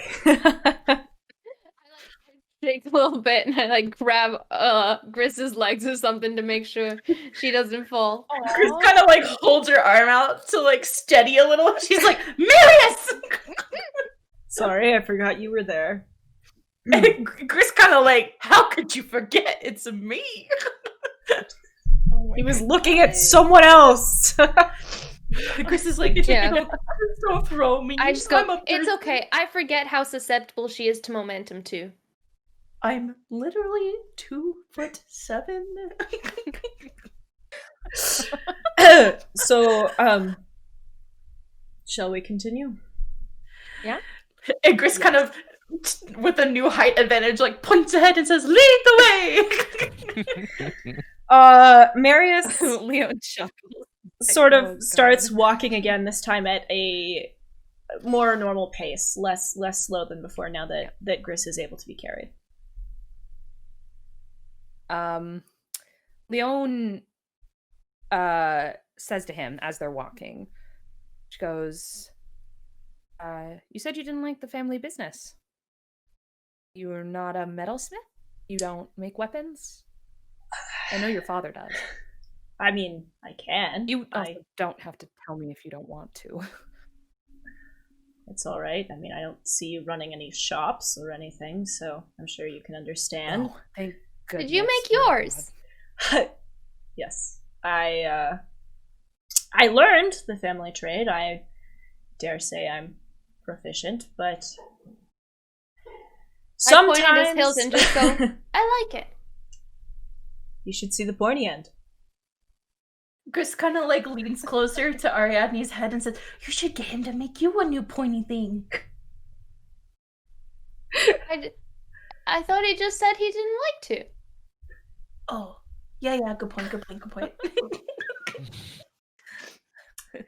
I just felt my calling lay elsewhere, Lady Leo. As did mine, Marius, as you can see from my being at a volcano. There's not really a place in a line of stores, shops, for a fire sorceress. So, Maybe in a kitchen. just wasn't... A candle shop? I could be useful in a candle shop. The LaBelles don't run candle shops, though, Chris. Oh, So, bummer. unfortunately, I could open one someday, maybe. A candle shop, and I'll sell herbs, and you sell candles, and like maybe some. I'm just throwing it out there You would have to come to Alis, though. about that. Leon laughs. Okay. And she like realizes that she's kind of said something offensive. She's like, I mean, there's just not as many trees Chris? and woods and mushrooms. good. Okay. Also Reese, if he comes back. Yeah. Anyways. No more ifs. And Leon looks at Gris, serious this time, and says, "Not 30 minutes ago, you said that positive thinking was going to be what we needed to get through this, and now you're using not positive terminology about getting Reese back. Gris kind of just exhales deeply and pauses for a moment, and then kind of turns to Leon and is like, when you've heard your husband scream the most terrible scream in a dream after he's been out for a very long time, it's hard to have hope. Well, I have hope. And we're going the right direction, and we're going to get him back. Gris just nods. Leon keeps walking. Gris, not wanting to keep the air heavy and constantly trying to somehow be the positive light, suddenly remembers something. And once again, kind of taps Ariadne's head and says, "Did you ever write Lily?" Leon's makes you ears say- perk up. What makes you ask that? Because you were supposed to write Lily! What, and I need supervision for it? No, I'm just asking. I just thought she was lovely. She I made a great did, and I mushroom. already Leon- sent it, or I would have sent it earlier if Leon had bothered leaving me alone enough to do it. Oh! Leon At the turns around tavern? and is like, you could have just told me that you wanted to write a letter, and I would have happily gone. Lily was adorable. If you recall, Gris and I were like, Which is precisely the Sure. reactions I didn't want. Gris Leon is like, just tell me when you want to write a letter, and I'll leave you alone, Ari. I won't ask you about it. I'll just leave. You never leave when I ask. Gris you kind told me what you were planning. Oh, I'd like to write a letter, I Leon. shouldn't have Okay, to. I'd be We've like, talked about this, Leon. Gris is I like, just like knowing what's going on, and I think the letters are cute. Yeah, Chris I is and- believe like- the term was boundaries. yeah, Gris is like, oh no, the Mhm. boundaries conversation. Precisely. See, we can all learn. And I glare pointedly at Leon. Gris realizing this was not the Leon path to Claire walk down. back to Ari. And It's so like- she turns to Galen and she's like, "Did you write B? Did you write your mama? I wrote B. But not your mother? Well, B's with his mother. Did you write B about your mother?" Galen sort of like gets closer to Gris and like kind of pushes Ari's head down. It's like an attempt to be like, "Hey, don't listen." And it's like, I could only get one piece of parchment. Gris kind of grunts and says, "We'll fix that." And then like just silent. Doesn't tell Ari. Yeah.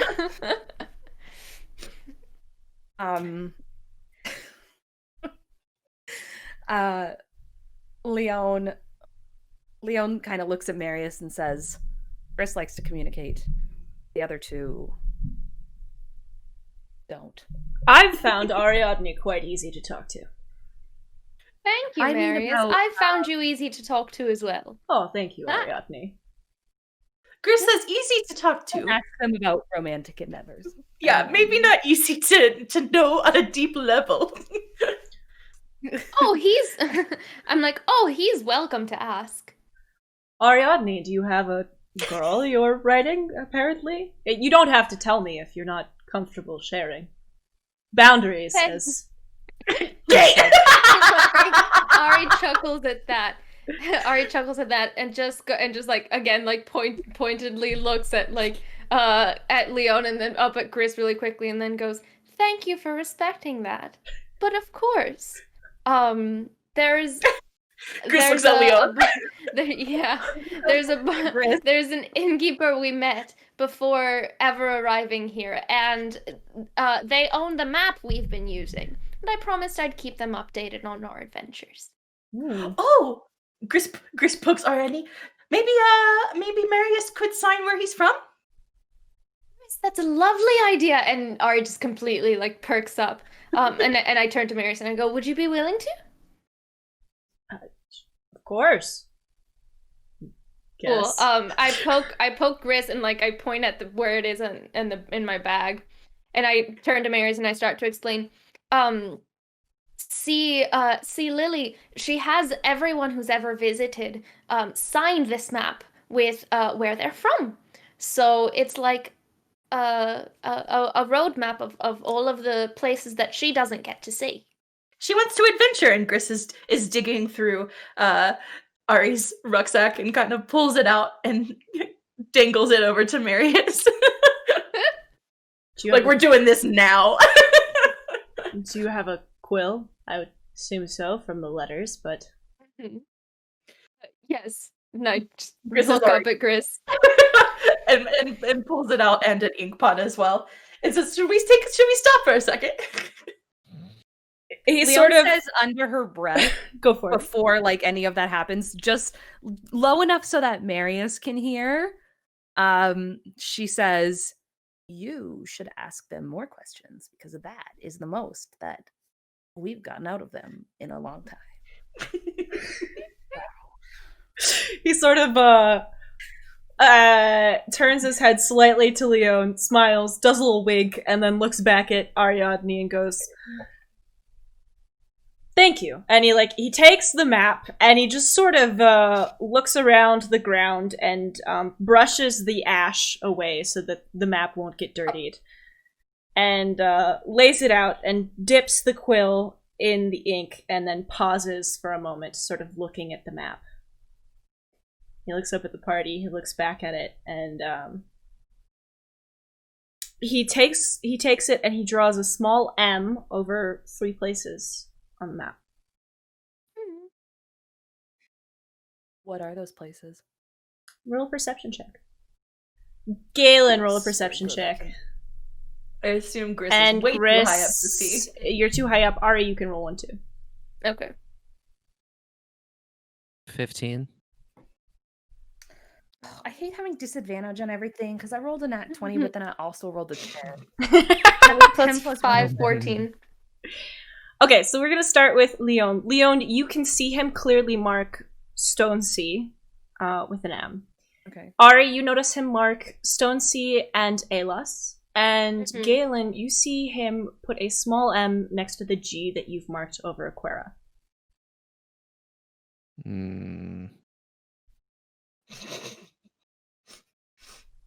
Sound like my dog when he needs to go out of character. Awesome. I'll just keep that to myself. Okay. So I presume they stand up and keep walking then? Yes. After he signs? Yes. However, you all do notice that he marks 3 places. I guess Gris kind of reaches I out. take it back, yeah. Yeah, gesturing to put the map and the quill and the ink pot back in their satchel. Cool. Or rucksack. Thank As you they're very walking much. away, I'm looks certain really she'll sad. appreciate it. Of course. Anything to help a friend. Make Or a just, better friend. And he sort of short-circuits at that. smiles knowingly at them and is like, I got you. Whatever I can do to wingman It's you. going over Ari's head. Gris is like proud mom. And like just like in her head, Lily and Ari, yeah. It does not say this aloud, of course. Of course. Leon looks at Marius and says, "You made 3 markings. I sure did. Is there a reason? Why?" There's a reason. Can I hear any of this, or are they just whispering? Leon says cryptic. You can hear this. Oh yeah, no, Ari, Okay. you've got this. Okay. Upon hearing this, I just go, Leon. I just sigh.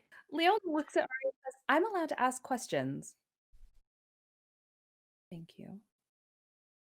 And then keeps walking. Like, she's not gonna push him if she just met the dude. So, but she does say cryptic out loud when he responds. But like, Not everything is cryptic. She says it like surprise. God.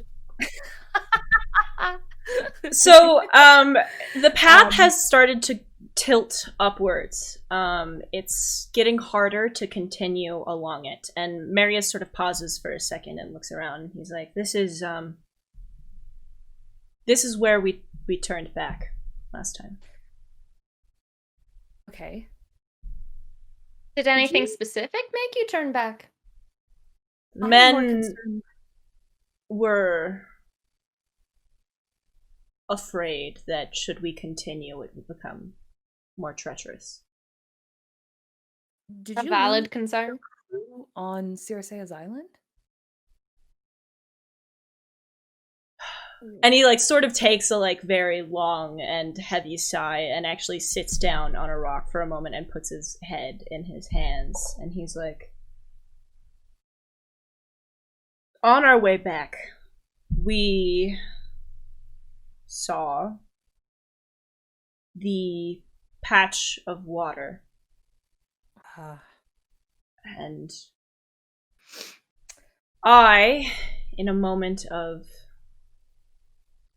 idiocy, sailed through it.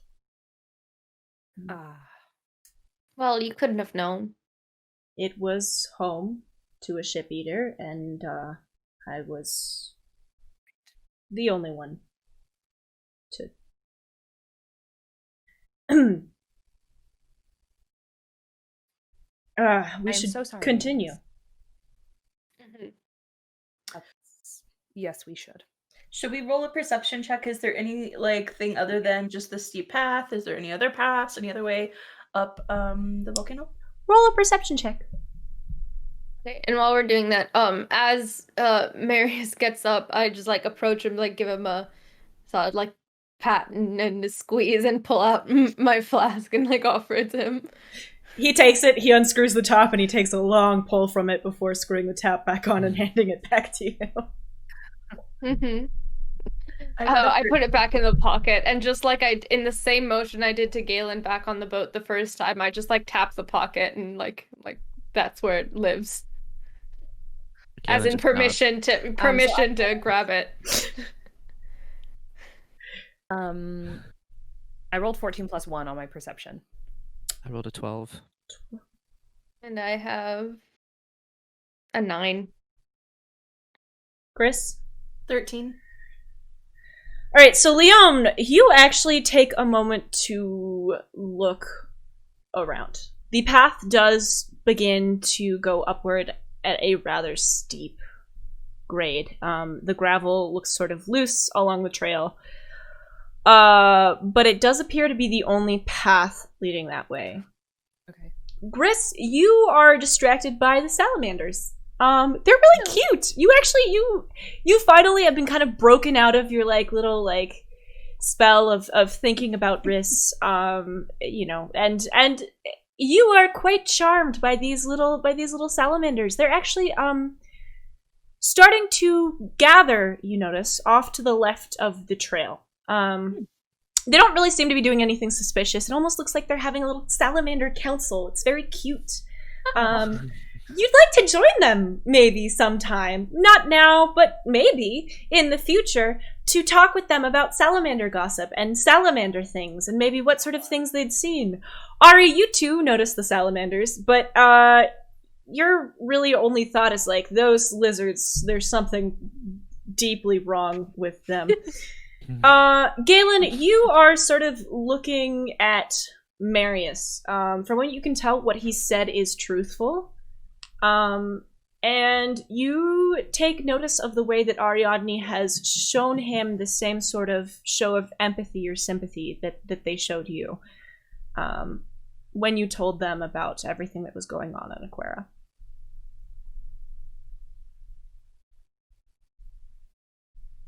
Okay.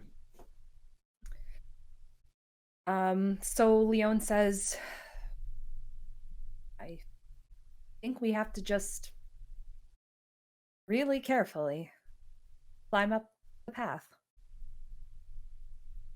Gris kind of motions to the salamanders and just kind of is like, do you see those, Ariadne? I do. They're so funny. And then she kind of turns to them and is like, do you think you can still carry me up this steep? Should I get off? I don't know. Question of the DM. Ariadne, athletics check. Gladly.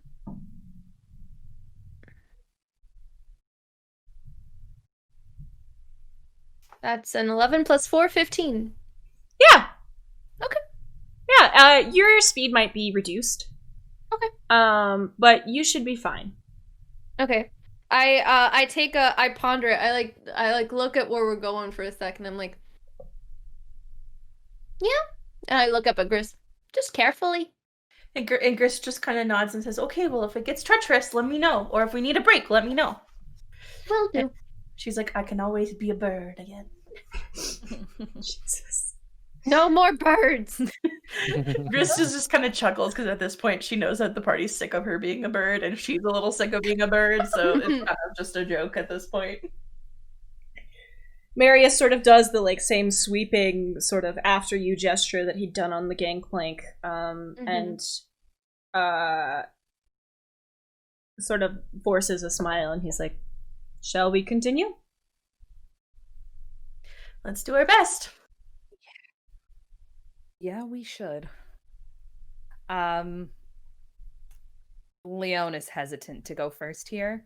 She is not athletic, she is not acrobatic, and she has every intention of following someone else's footsteps so that she does not fall. Marius has sort of gauged the party's general athletic abilities here. He's sort of noticed that Galen seems to be useful for stopping lava purposes, and Ariadne seems to be more of the sure-footed one of the party. Mm-hmm. So he turns to Ari and he goes, "Would you be all right to lead? I can follow behind." And he makes sort of like a catching gesture with his hands. Yeah.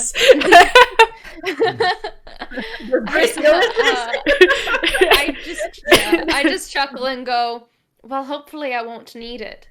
But thank you. Sure, just might be a little slower than otherwise. I think slow is probably the best. Gris is like, oh, I could be a turtle. Then I go, you wouldn't have hands to hold on with. True. I was just thinking of slow and steady. I just like to think about animals sometimes. Ari just nods like, yeah, that's understandable. He then turns to Galen and sort of looks at him with his arms crossed for a moment and then smiles a little bit and goes, Oh, God.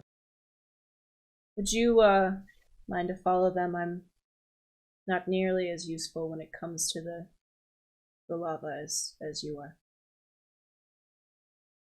Hearing this, Galen sort of just puts his fists on his hips and goes, "Well, all right, Mr. Military Man." And you make it very difficult to be nice to you. I hope you know that. As I'm just approaching, I look behind me and he goes, yeah, he does that. Where's your sense of humor? Come on. Gris, All right, Gris that's right. The military took it away, didn't it? Gris just kind of does a quick and sharp, Galen, please. Leon looks at Galen and is like, have you ever thought, and hear me out on this, that it might be your sense of humor that's the problem? You know what? You're Yeah. right. And Galen reaches into his backpack and he pulls out a flask. And he's not going to mention what's in the flask, but he's going to offer it to Marius. Marius looks at him, cracks a smile, and says, "I have no reason to trust you, my friend," and slaps him on the back, and then reaches into his own pocket, pulls out his flask, and says, "And I've got my own." Okay, I tried. And Galen puts the flask away and moves in line. So, yeah, you tried in the tone he said you're alive with back.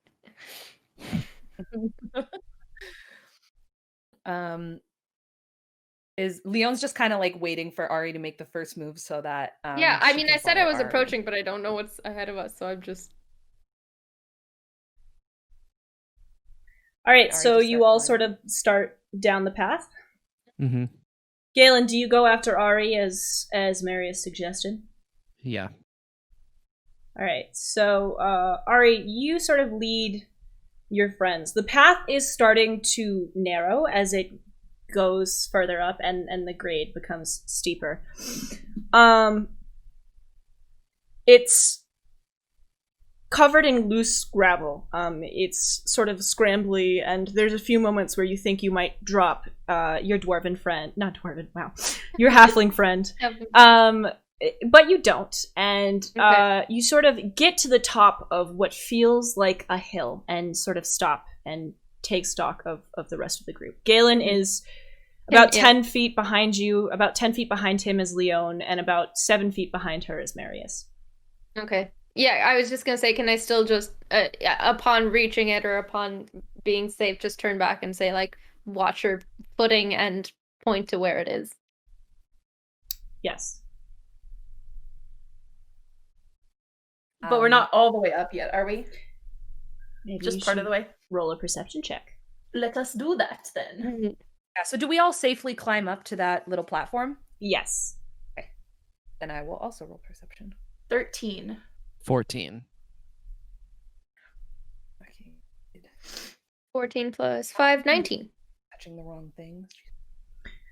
All right, Ariadne, you take a moment to sort of put your hands on your hips, stretch out your back, and look around you. You are on top of a hill, which slopes downwards for just a few brief moments before it goes back up. You actually tilt your head back and realize you can see what you think must be the volcano's top.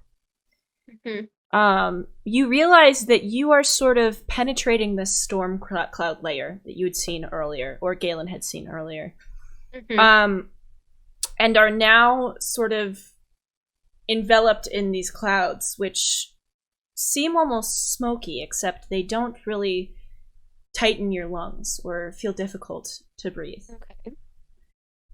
The path does continue upwards towards what you see as the apex of this mountain. Okay. Upon saying this, I just go, and I think we're pretty close. Leon goes, really? I mean, I've never been here before, but that sure, I point at it, I'm just like, that sure seems like a top. It does seem to be getting a little chilly, too.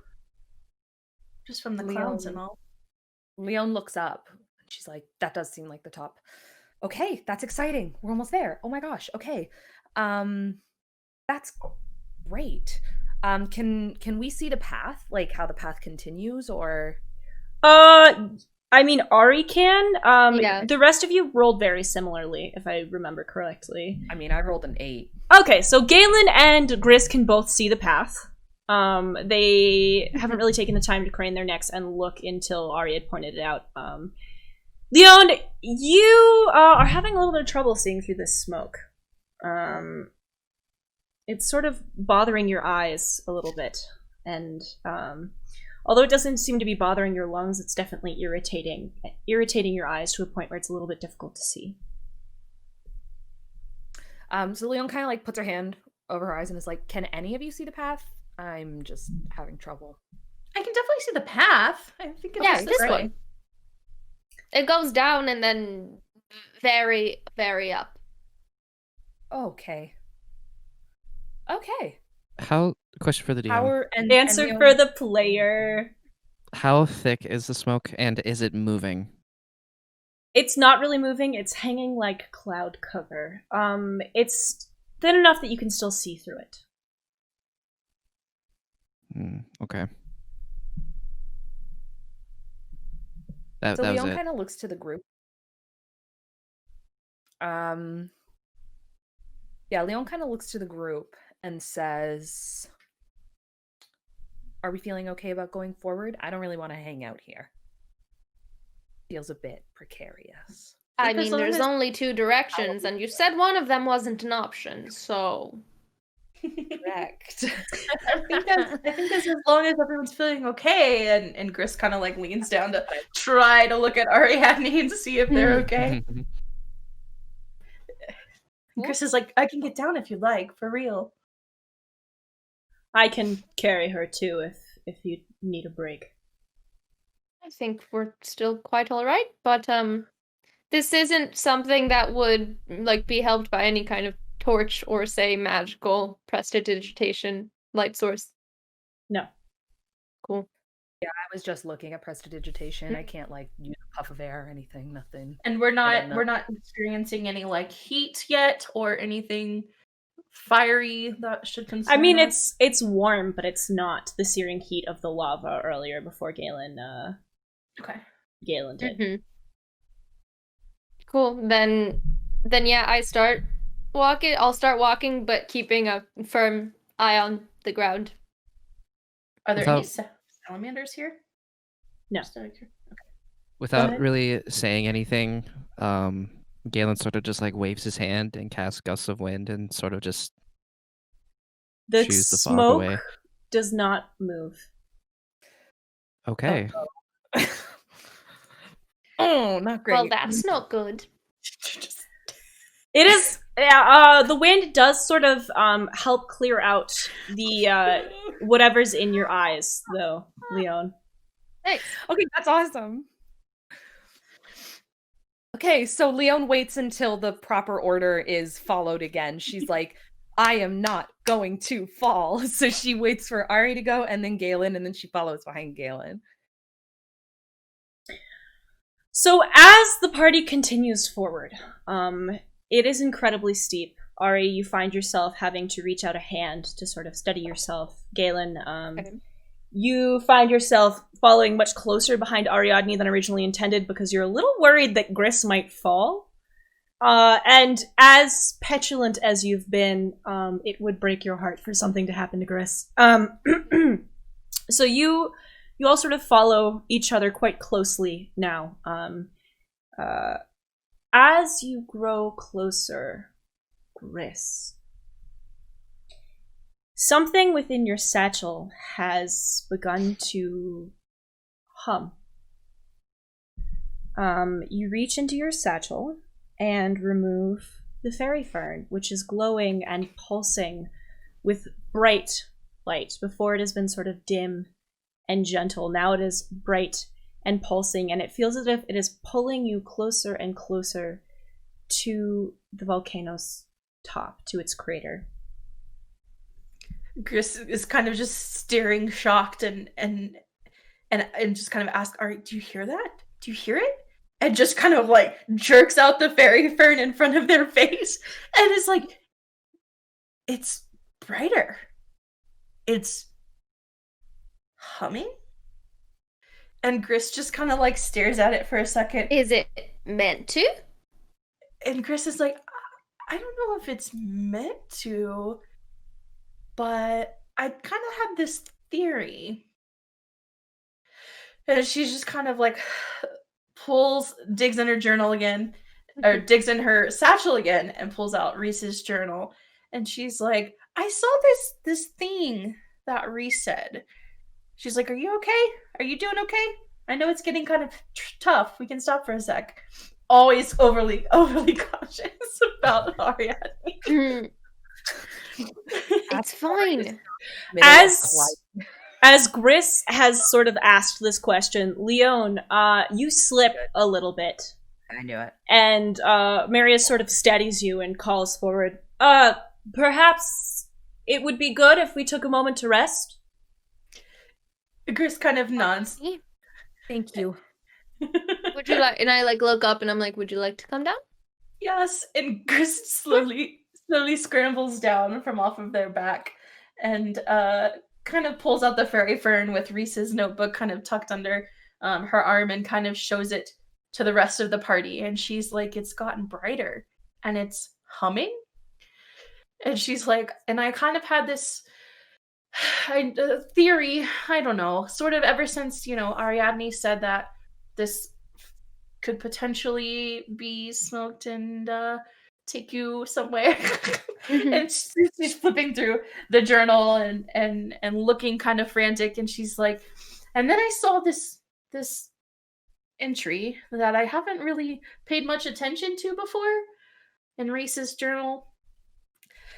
And she just starts to read it. As far as the circle can tell, Entry to the dream world by those who lack the dreamer's gift must be done at night. We theorize that at night the veil between the waking world and the world of dreams becomes thinner, allowing for an easier transference of consciousness. However, should one who lacks the gift fail to properly exit the dream world before dawn breaks, it's probable their consciousness will be trapped there for eternity, in a state between life and death. Thus, it is advisable for one without the gift to enter the dream state precisely when night falls, as to allow them the most time to make a proper exit. And she's like, which wasn't really the interesting part, but I still feel like it's important to know. And then she kind of like looks around and then looks again and says, they do not like me asking about such things, but I cannot help it. I want so badly for my chickadee to experience this with me someday. And she kind of is like, I mean, Gris. Out loud hearing that. And she just kind of blushes deep red and like continues on like, nobody heard this. Oh my god, I was just reading. Leon's gonna have a meltdown. I just start fiddling with their ring. If it's against the circle's wishes. However, she would enter the dream world, though, remains a mystery to me. And Gris kind of like holds her finger in place and then looks up at Ariadne and says, but I think entering might be as simple as, well, maybe not as simple, but might have to do with the herb. And then goes, Gris. And she starts digging through her satchel. She's like, you were all busy getting dressed and you were a bird, and then you were on the roof, and then you weren't a bird, and I was going through Circea's body, and Leon pulls out the pipe that she took from Circea's body, and you said that there was a little bit of an herb at the bottom. Is it glowing more? What was remaining at the bottom of that pipe? Yes, it is. Okay. Leon kind of looks to the fairy fern, and she looks to the pipe, and she says, I took this from Circea, and well, what's left in there, it's glowing just like the fairy fern, so I have to assume that it's the same thing. Maybe this is how we can get to the dream world. And Gris kind of looks at the pipe and the residue left behind, and then looks at the fairy fern, and then looks at Ariadne, and is like, the same, right? I mean, it seems to be, but I'm a little concerned about the escape by dawn or perish and dream. But there's another part to this. Hold on. And she goes and tries to like find her place in the journal once again. Reese's handwriting is a little sloppy and a little frantic, which tends to be his way. And she's like, remains a mystery. And for her to see what I would want to show her, she, unable to dreamwalk, would have to enter the realm at the correct point on the physical plane. And she kind of just squints for a minute. She's like, the rest is kind of hard to read. It's kind of illegible and smudged and, like I said, a little frantically excited. But there has to be a reason why this is glowing, right? And you've had the dreams of your father being here, and I had the dreams of a barren plain and what felt like fire and felt like volcanic ash. Maybe this is... I mean, Marius mentioned a druidic circle. So, well, it seems like that must be the place. And but it's already night, so we'll have to wait until tomorrow. Is it night, TM? It's night, right?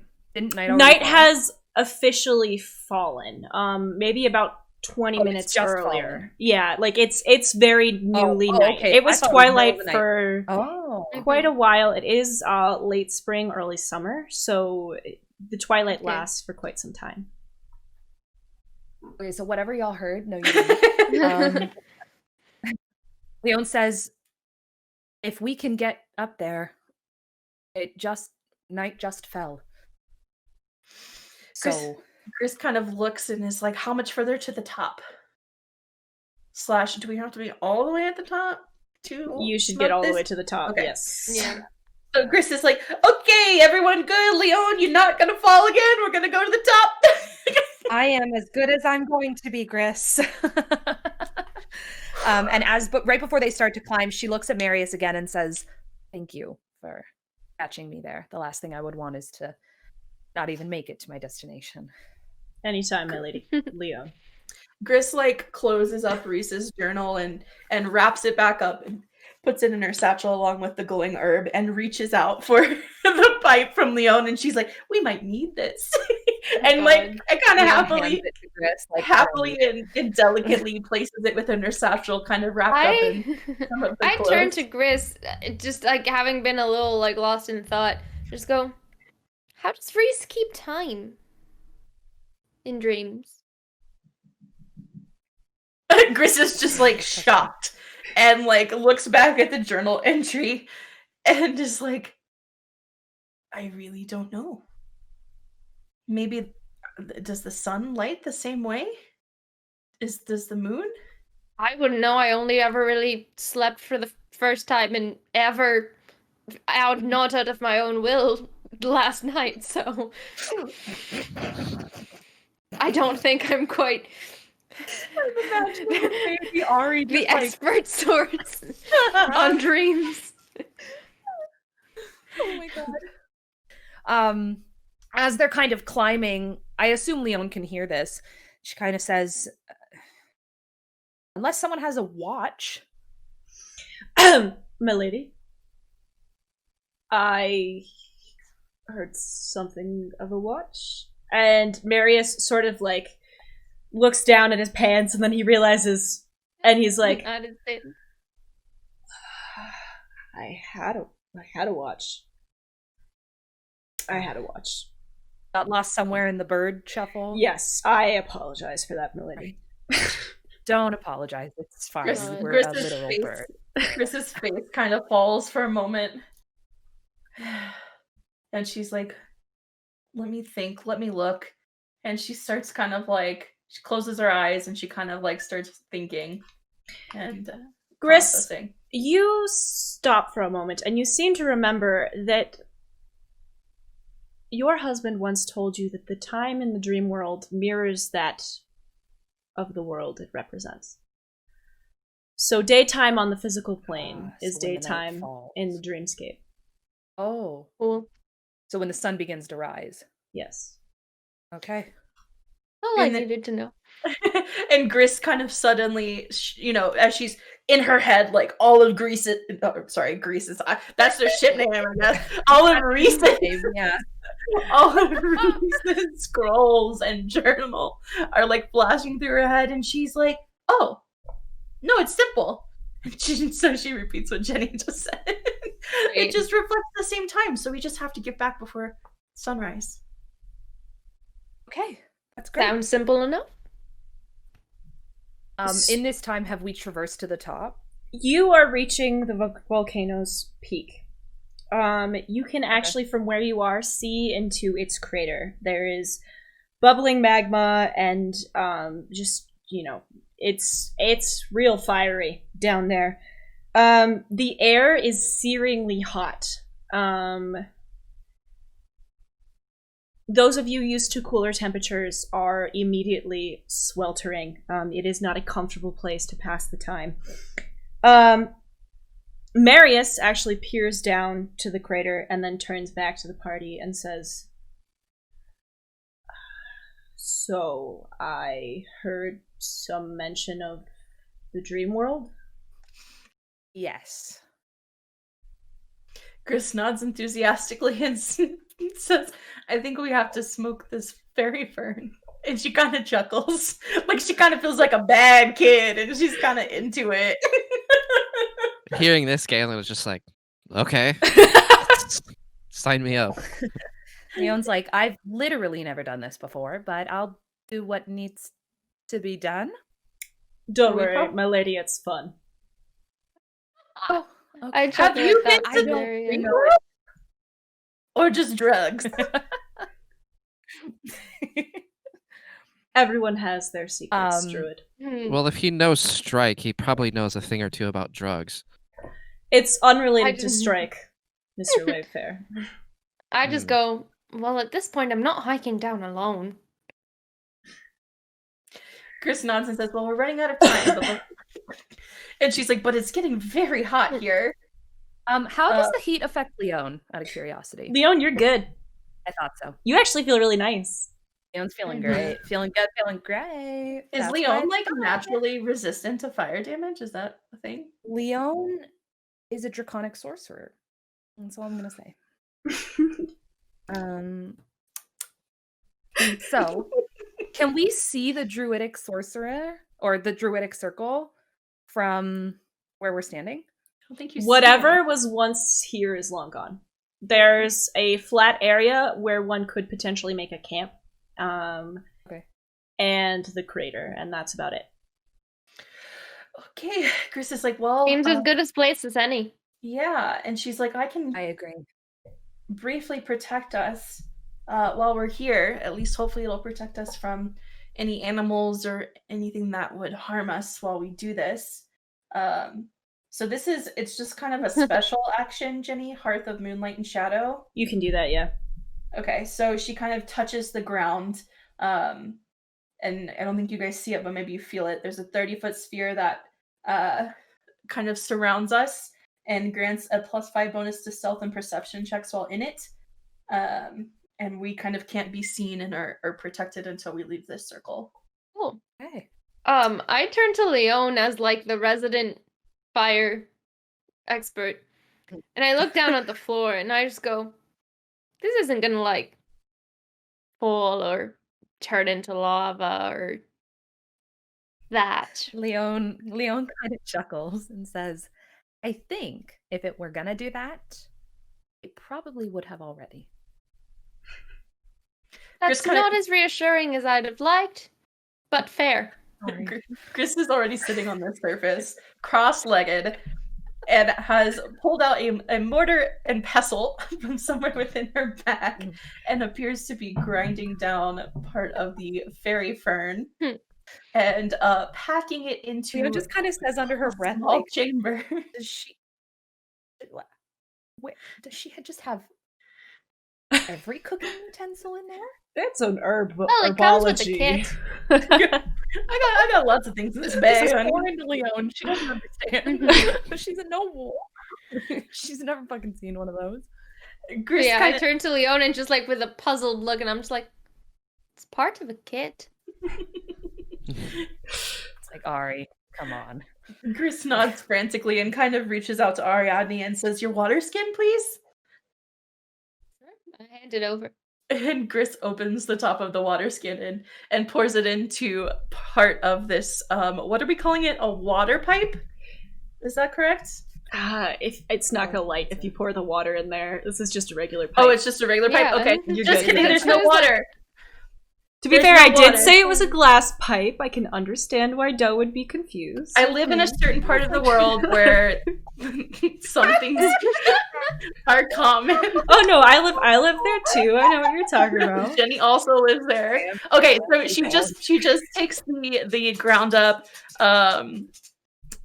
fairy fern and packs it into the pipe, and See, I take the water skin back from Doan not having had a drink, equally confused about this entire interaction. Chris just waves her hand and she's like, "Never mind, sorry.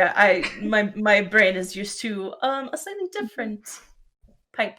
And she kind of holds it out and says, "Leon, I might need your help with this part.